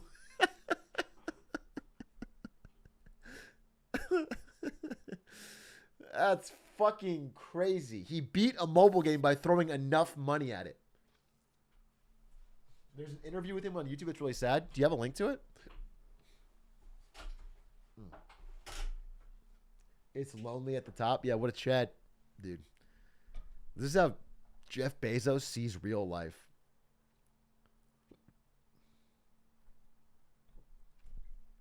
Atrioc with CSGO knives. Not quite the same because I spent $1,000 rolling CSGO knives to get one medium, actually low, bad knife that I gave to Punch that he already had.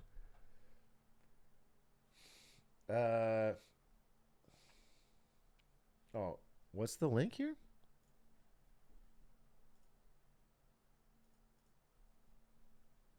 Overwatch 2 game director's tweet.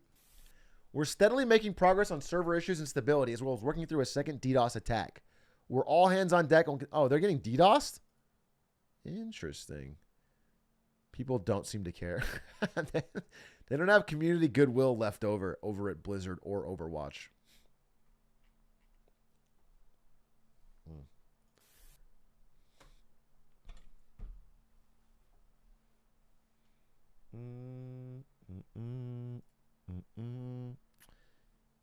Yeah, he paid people's yearly salary to not play the game. Oh, here's the fucking, what is this?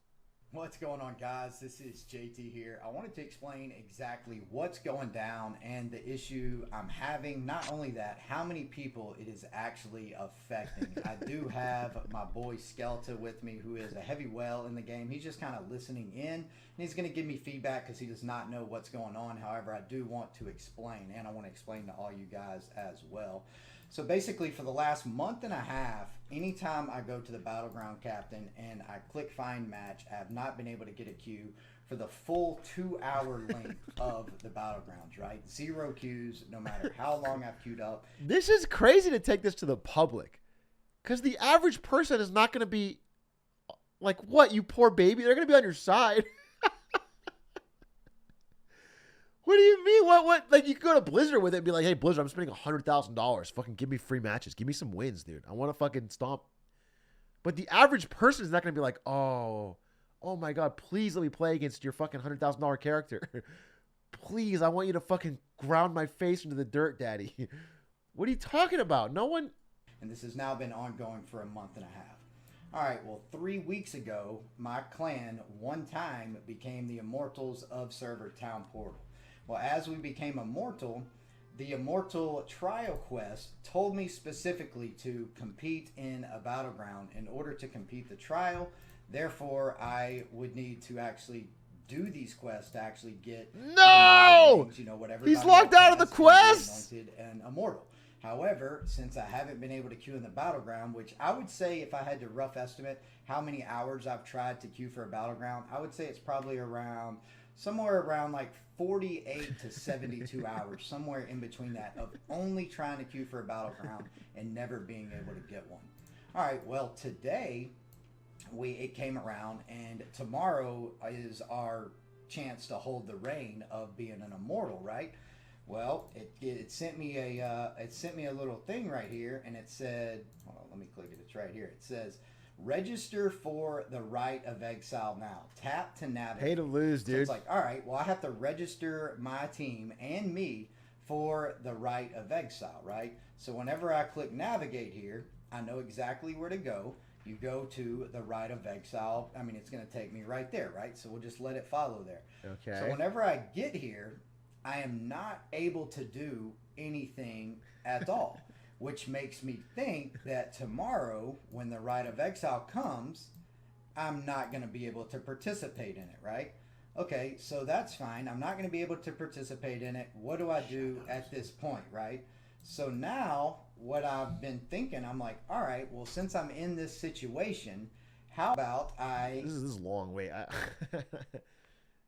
He's trying to justify spending 100,000. I don't know, man. Just spend 50,000, right? Just do the same thing, but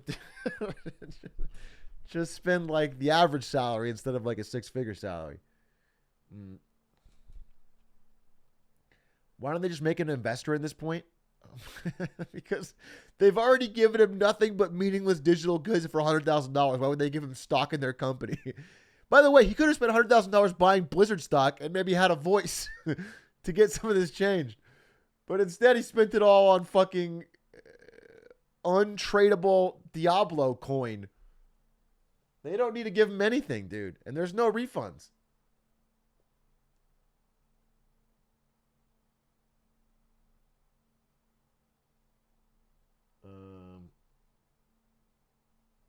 He needs to pump 100K into another person's account so he has someone to queue with. Imagine that guy's good at the game, though. What if he spends another $100,000 to get somebody to play with and that guy beats his ass every time he queues up? It's going to be a disaster.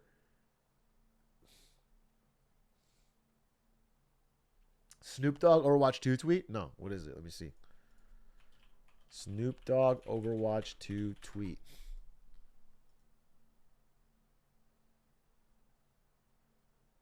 Server is down. Get that shit back up. We trying to play. There's a bunch of motherfuckers at home that's locked and loaded right now. Fix this shit. Bill Gates, Microsoft, whoever the fuck. Y'all mother.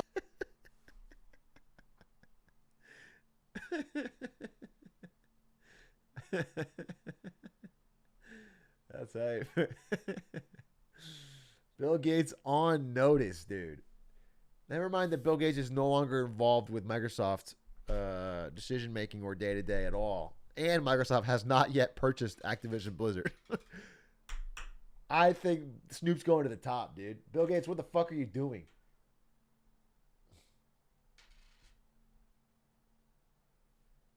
Activision. Oh, what's this Blizzard news? Activision Blizzard withheld raises from Raven Games employees because they were unionized. Activision Blizzard withheld raises from quality assurance testers at subsidiary Raven Software because they had union activity. Yikes. Yikes. Bro, you know who's been crushing unions is Starbucks. Starbucks had one of the fastest bits of union growth ever. Like 300 stores all unionized very quickly. And then it's dropped to like almost zero because Starbucks has gone fucking scorched earth.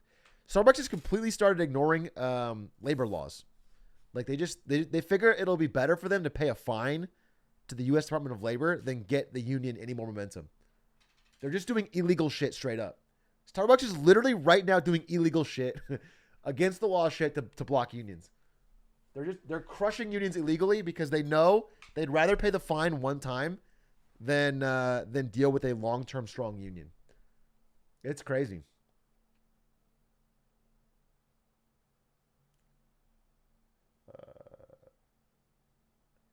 And they haven't even got to fine it. Like, labor laws aren't even being enforced. It's crazy, dude.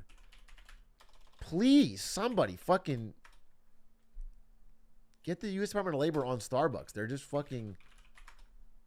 they're doing illegally withheld raises as well. They're doing retaliation. They're firing people for union organizing. They're doing, like, intimidation. They're doing... lying in brochures and pamphlets and information to people on unions. They're doing everything. It's fucking crazy. If the penalty for breaking a law is a fine, that law only exists for the poor. Yeah, 100%. I mean, their internal team has figured out that, like, the risk of breaking the law is too small compared to the risk of having a strong... Yeah, they just got accused of more than 200 labor violations. Interfered with, restrained, and coerced employees. Anyone seeking to unionize. Yikes.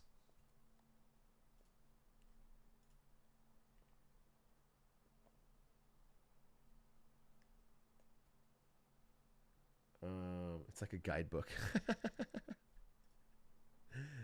Yeah, it's just crazy. Diablo Immortal, by the way, sorry to go back to that, but they made like $100 million on it. It was like phenomenally successful, which is sad. It's actually fucking raking in cash. Despite all of the backlash, all of the, do you guys have phones? Despite everything, despite the game itself, you know, being pretty predatory, it actually made fucking dumb money. People did have phones. The guy in the end was right. Rod, thank you for the 12 months. Quantum, thank you for the 4 months. M100, thank you for the Prime. Gray Matter, thank you for the 4 months. Love the content, give the amazing streams. Thanks, man. Molten Wings, thank you for the Prime. Walden, thank you for the Prime. Smosh Bomb, thank you for the 18 months. Not Dave. Not Dave. Hans Niemann, but it's just one of those channels of former bank robbers explaining how they rob banks very poorly for millions of views. Hans Niemann reviewing chess cheating from movies. I would watch that. What's up, Afghans? How you doing?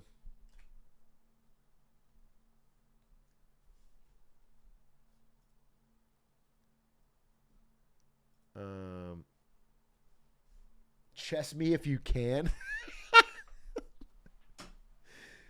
Timothy Chalamet as Hans Niemann.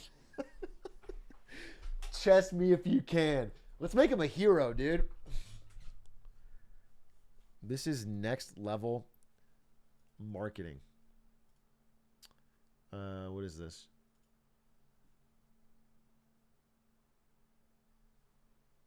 This is a fucking Among Us chicken nugget. Among Us collab with a Chilean meat brand, and they made an Among Us crewmate shaped nugget, but they sent one to space and broadcasted it live. Fucking cool. Feels a little late, I guess, but it is beautiful. Check the video. 32.000 metros. Le está costando subir, creo, ¿o no? No, va rapidísimo. Hay un silencio absoluto, ¿no? Imagínate estar ahí, Capri. Hay como ruido blanco, ¿no? La nada. Imagínate levantarte en la mañana. ¡Oh, no!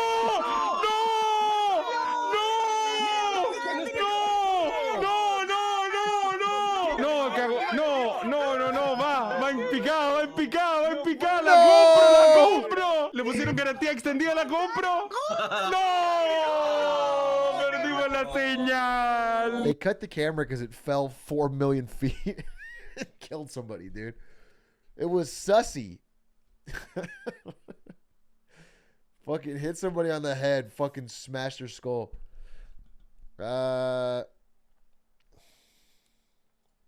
Vented. It was venting. True. Yeah, I mean, it's a funny marketing move. It doesn't feel like it's timely, but it's cool. Disco Elysium founders, I saw that. They got kind of forced out before the sequel. Sad. I am assuming the next game won't be that good because they got rid of like the lead writer and everything. And that game was all about writing.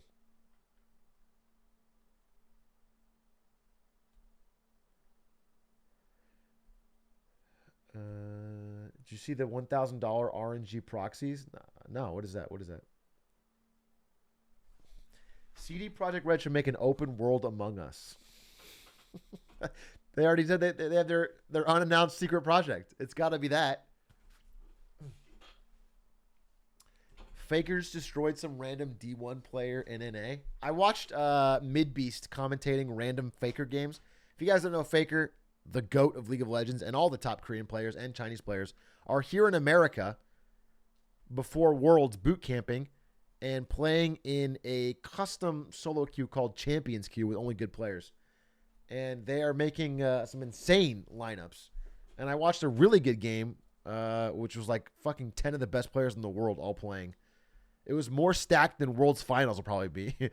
And Faker went fucking 6-1, looked nasty on a call. It was awesome. It was fucking awesome.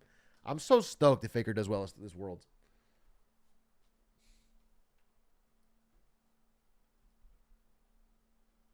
MTG announced that printing a lot of the cards of the reserve list that won't be turning legal for $9.99 a pack. Wait, what? MTG $1,000 pack. Magic the Gathering 30th anniversary includes 60 random cards for $9.99. What?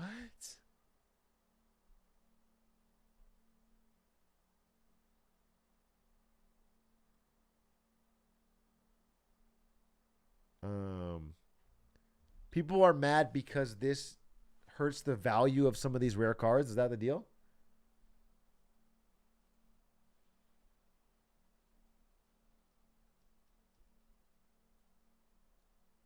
It's pointless. They're not legal. You can't use them in tournaments.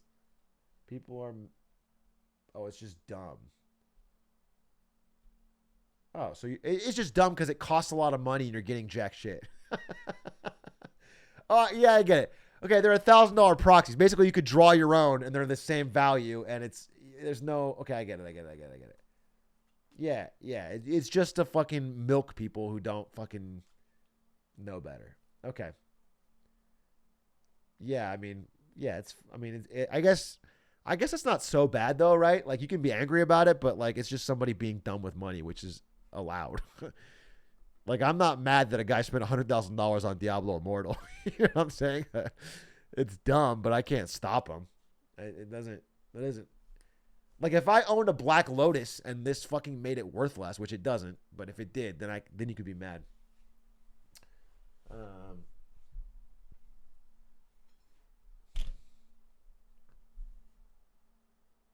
Do you subscribe to the idea of let suckers be suckers when it comes like I think it's a fine line, but in this case, yes, I would be fine with let suckers be suckers because someone's gonna buy this and bat chest, and it's like that's fine.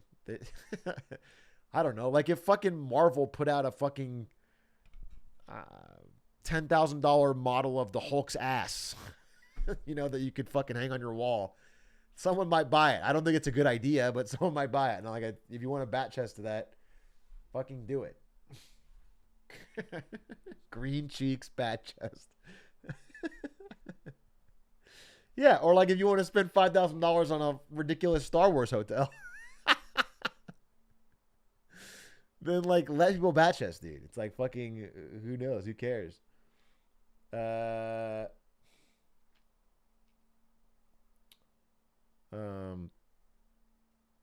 But there's also different lines where it's more predatory, where it's not like a fair transaction. Like people, like if you didn't know what you were getting, that would be different. If it was more of a scam.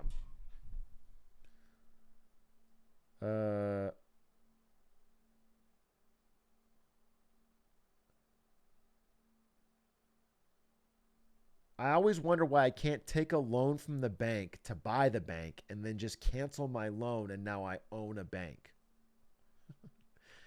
Do you honestly want to know why? Because they will not give you a loan big enough to buy their own bank. Obviously. And then when you are asking to buy them, they'll want to do due diligence on where you got the money from. And it'll be very easy to find out that you took it as a loan from them. So go to the bank down the street. Now you figured it out. Go to Chase Bank, take out $100 million. Then go to Bank of America, buy that bank. No one will ever know. You know what's crazy, though, is that I'm going to talk about leverage buyouts in the Toys R Us Marketing Monday. And what you're saying is a big, massive fucking joke, but they're not that different. A leverage buyout is like, in not so many words, basically taking a very small amount of money and getting a fuck ton of debt and then putting that debt on the company you're buying. So like all of the debt is paid by the company you're buying, which is fucking crazy. I mean, it's ridiculous. I'll go more into it on Monday, but that's is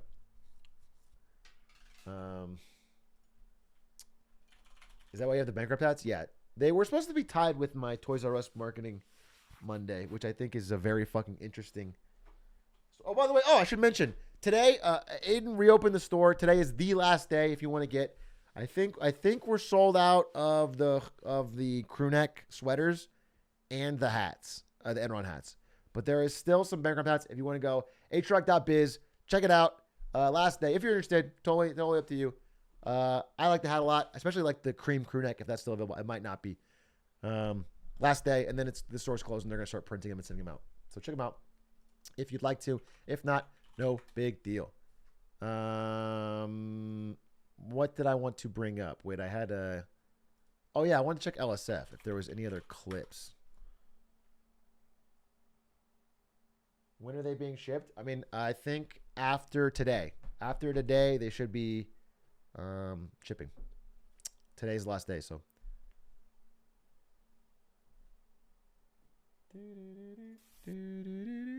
What?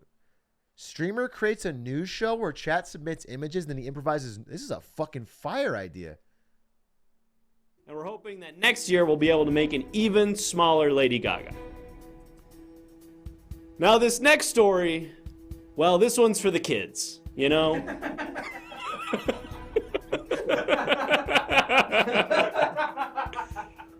Yep.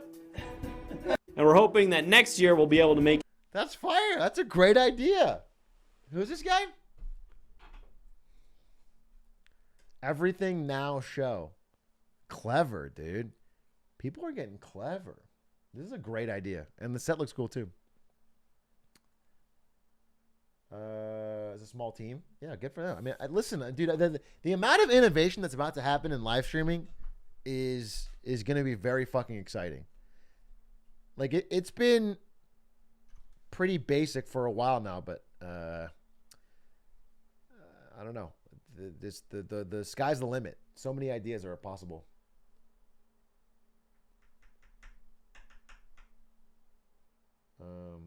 This is a college humor bit. I mean, it doesn't mean that the idea is like 100% new, but the fact that he's doing it live, improvising live, building it live for Twitch is fucking awesome. It's cool. It's really cool.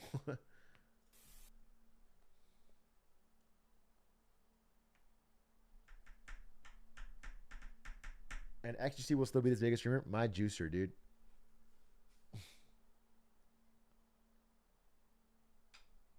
I thought the same thing when I saw you playing the same level on the train game for 45 minutes.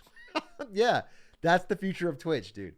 The future of Twitch is somebody sitting there playing Railbound on one level for hours, days at a time even.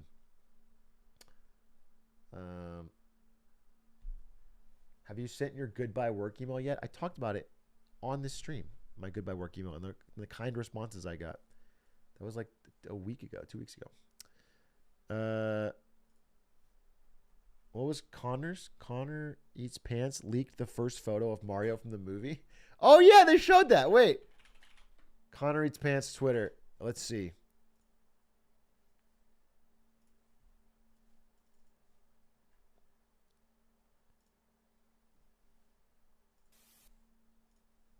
Did McDonald's employee in the Connor Eats Pants Discord just leak the first photo of Mario in the Mario movie?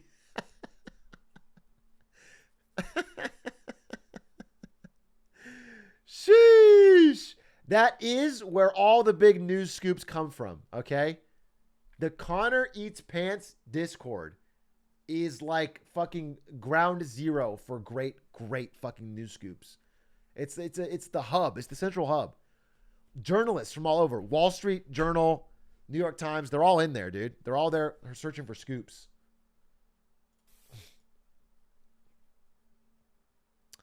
There was a tweet from Nintendo, right? Didn't they drop a fucking... Yeah, here it is. Ooh. Tune in at 1:05 p.m. on 10/6. That's fucking 2 days from now. For the Super... Oh, I have to do this live, dude. I have to watch this live. Do I have a meeting? Oh my God, do I still have a meeting? Ah! I think I have a meeting at 1:05 p.m. on Thursday.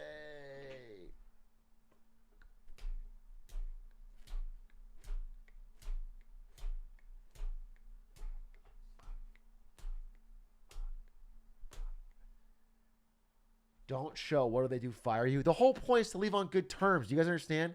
The whole point is to do all my work, go to every meeting, contribute to the very last minute of the last day so I leave on good terms. Be the model employee. I'm not going to burn any bridges. Also, by the way, Thursday, we have to do juice like right after that as well. I'm going to be doing that meeting like in the car on the way to the studio. Ugh. But I want to react live to Nintendo Direct. Why don't they usually do these in the morning?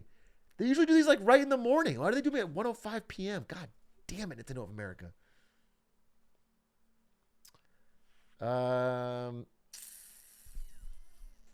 Dude, it's going to be so funny. We're going to hear Chris Pratt's voice and it's going to be funny. All right. Well, I encourage you all to watch Connor Eats Pants react to it. Do both. React with Ludden. Well, maybe we will. Maybe Ludden Stans and I could show up to the studio. We'll probably be there actually by then. And do a live reaction. Maybe even with X. That'd be fun. It could be fun to do a live react from the studio of the fucking Mario movie. It's not a bad idea. It's not a bad idea.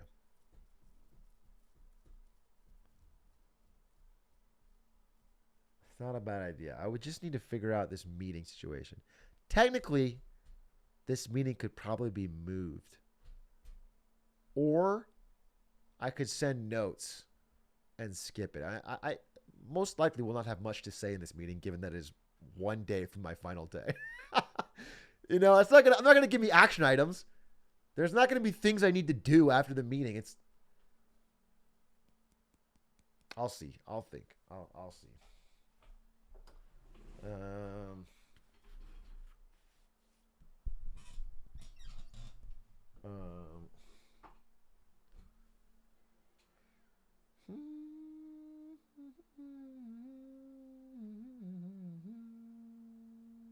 What if they planned a special goodbye in this meeting?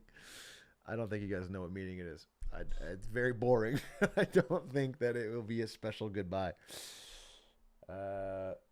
Also, it's all online. I want you guys to know it's not like it's like a fucking in-person meeting.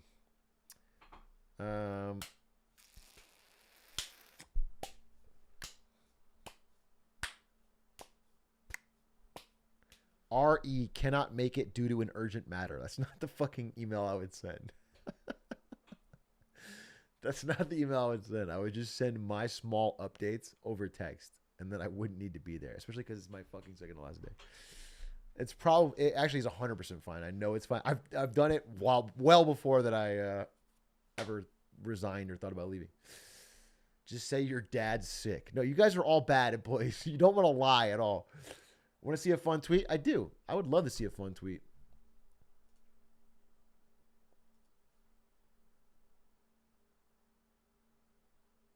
What is this? Kazuya, but only the neutral. What is... What?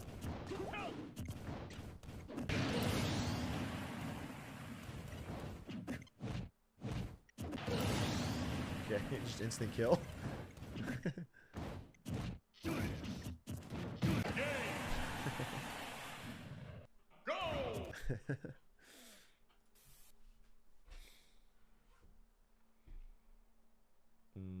They're cutting out the punishes. Just say you're having a reaction to something. It's technically the truth. I'm having a reaction to something is a very funny way to say that I'm fucking skipping the meeting to react to Nintendo Directs.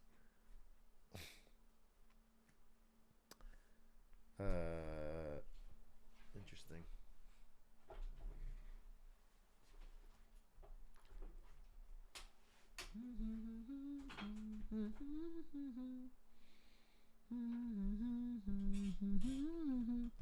We'll see. We'll see. We'll see. We'll see. There's literally, like most things in life, it may just work out. It may just work out all right. Because I have to be at the studio anyway. I'm realizing I have to be to the Juice studio well before that.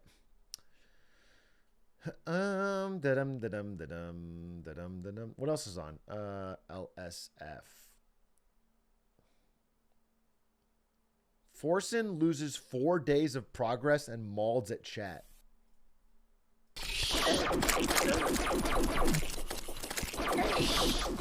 Yeah, nice job, chat! Why? I asked you if there was the boss and you said no!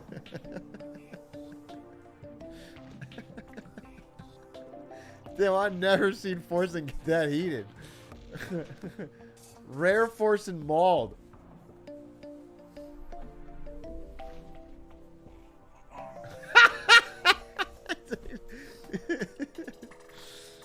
That's funny. 4 days is probably enough time to make you fucking lose your mind, though. He's been grinding Terraria. Why is there always a Forsen clip? Forsen dominates LSF, all right? And it's always gameplay clips, which is nice. Moon quietly and calmly ends stream. You want to come in the hole, bitch? You want to come down here? Huh? Big guy? This is Terraria 2. They're both playing it? Bop. Bop.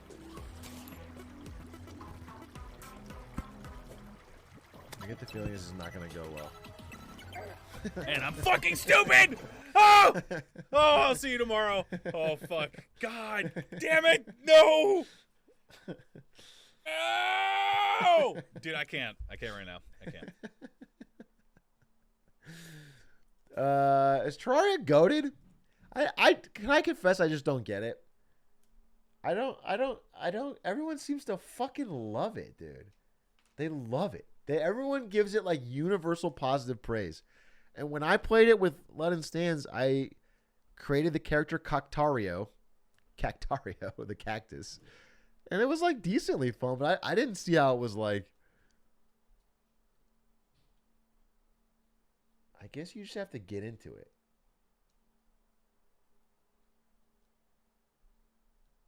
Someone put all caps. Wait, let me read this all caps one dissenting message. It's like an 8 out of 10. Don't listen to chat. They are 13 years old. Atrioc, it's an 8 out of 10. Don't listen to chat. They are 13 years old. Okay, that's one take. I mean, it could hit at the right time. When did you play? Big updates. We played like multiple years ago. 2 years? No, a year and a half ago. 8 out of 10 sounds pretty good though, right? You need to know what you're doing and have a goal. The problem is I'm a very anti-guide guy. And I think a game like that is like really good with like you read the spreadsheets and the charts and you know everything that builds and everything, you know what you're doing. It's a big wiki game. And those are usually not the games I enjoy. But that being said, I think I probably would like it if I got into it.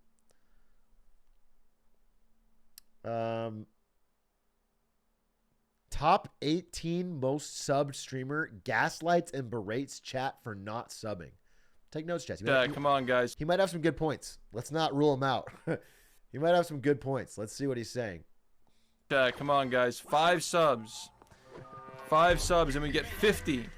50 with a 2-minute multiplier. We just need 5 subs. 5 subs in like a minute. We straight up have like a minute, guys. We straight up have a minute. What Do you the think this is fuck begging? this? I'm telling you guys how to save money. If I wanted to make more money, I'd let you guys drop the combo, and then I get the 50 when it's worth a minute, and then we get more subs to get the... Like, you don't understand how math works, okay? Damn, actually, good point. I never thought about how I was saving you guys money every time you sub. I never thought of that. You guys just simply don't understand how math works. You save money by spending. Okay? You can't argue with math. Thank you for the 5, Oz. Okay, we need 5 more. Thank you, Jay, for the 5. Yeah, that's fucking crazy. Stop begging. I'm begging for you guys to save money. Fucking stupid. Just ban that guy. Like, if your IQ is that low, you should not be chatting. I'm begging you guys to save money. Jesus. Thank you, No Cheese, for the 50. 50? Let's fucking go. How does that works? Hey, I'm begging you guys to save money. How the fuck? What the fuck are you talking about? There wasn't even any content. He wasn't even talking about the game. The stream has fucking 900 things on it. Oh my god, I don't understand streaming at all. I legitimately don't understand streaming at all. That's fucking wild. Smash your piggy bank. Take out a mortgage in your parents' house.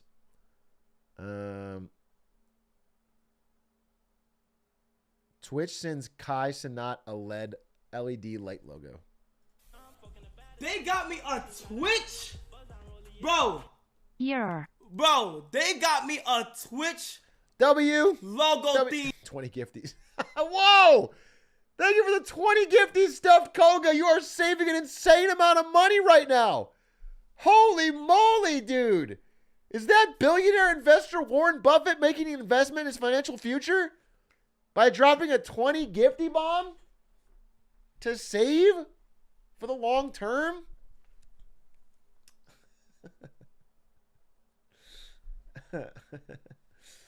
This is cool. This is a dub. I mean, I think the timeline here is that Kai became the biggest streamer on Twitch. Twitch completely Donut-walled him. Didn't put him on the front page. Didn't tweet him out. Didn't do anything. He said, yo, this is really weird and whack. And then they realized they were getting completely roasted for it. And they started fucking, overcorrecting.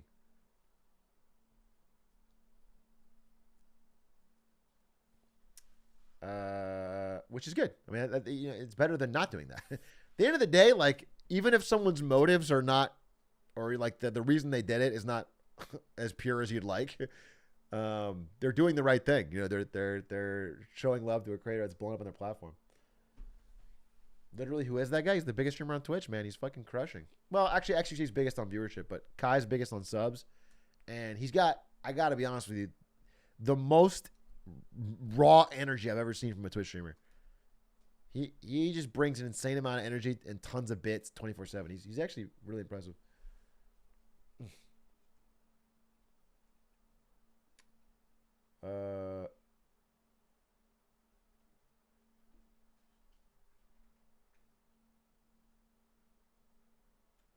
He's got that dog in him.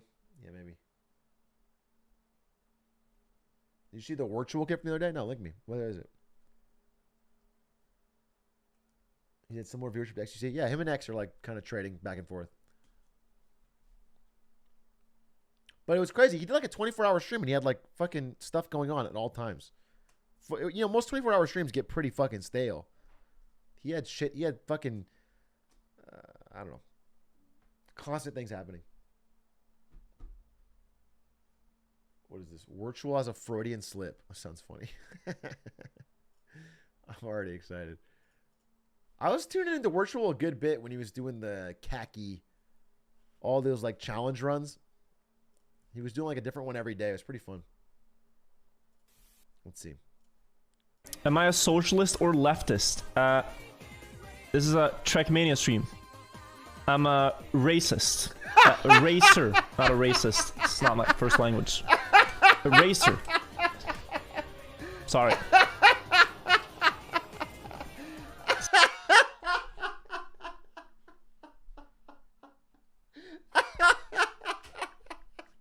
That's a fucking all-timer. Wow! How did I not see that? It's a fucking amazing clip. It's funny because Marshall's like the nicest fucking dude and just didn't. That's fucking good. I want to hear that again. Wait. I'm a Mania stream. I'm a racist.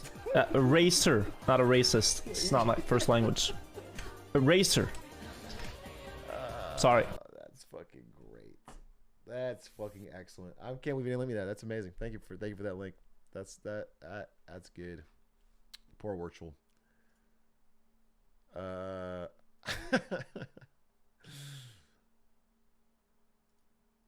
Let's see what else. Virtual's funny guy. Yeah, Virtual's crushing, dude. I like Virtual a lot. He keeps finding new ways to make Trackmania interesting. And his YouTube videos rule. Even though I personally am probably not a big Trackmania fan, I enjoy Virtual so much that I check it out.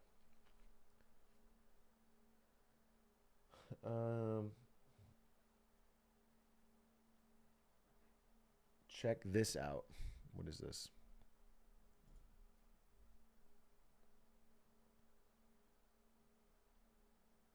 I don't want to check this out. Did you watch the new Internet Story? And we watched it live. There's a VOD if you want to watch it.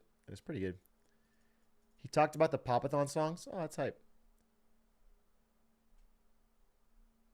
Yeah, Virtual rules. Let me see.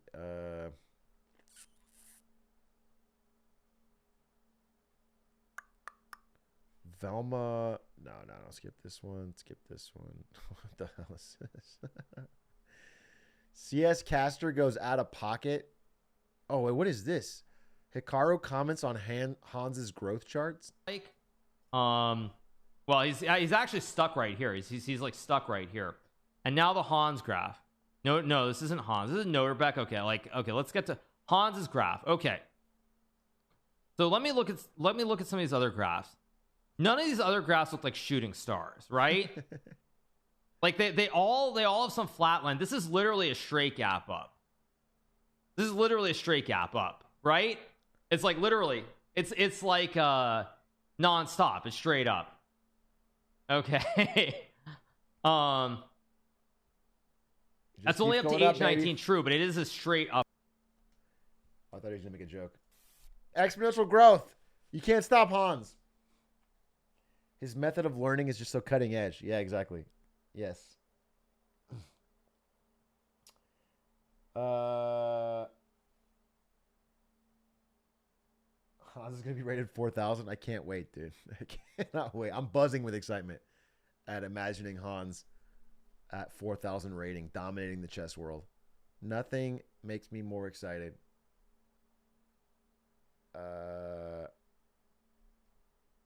Okay, I don't see any more interesting clips. And I have work tomorrow, so unfortunately, I think I do have to end. I just wanted to cover the Elon Musk stuff, actually. But I will be figuring out if I can do. I will be figuring out if I can do Nintendo Direct because I kind of want to do it now. Chat, I have to go again. I'll be able to stream more after Friday when the final day is gone. Oh, TwitchCon. By the way, anybody's gonna be at TwitchCon, come say hi. I'll be excited to see you. I'm doing Twitch Rivals on Sunday with Cutie Cinderella. Me and Cutie are gonna dominate the in-person physical challenges of Twitch Rivals. We will be doing I don't know the challenges, but they're gonna be like giant Jenga or some shit. And I'll be streaming, so be sick. Check it out. Is it in LA? No, TwitchCon's in San Diego. Sevens, let's raid somebody who's live. And if you're interested in the Bankrupt hats, or I think maybe Crewnecks, I don't know. They're available till probably the end of today. So a few more hours. Check them out. I'm going to raid, SpaghettiOs.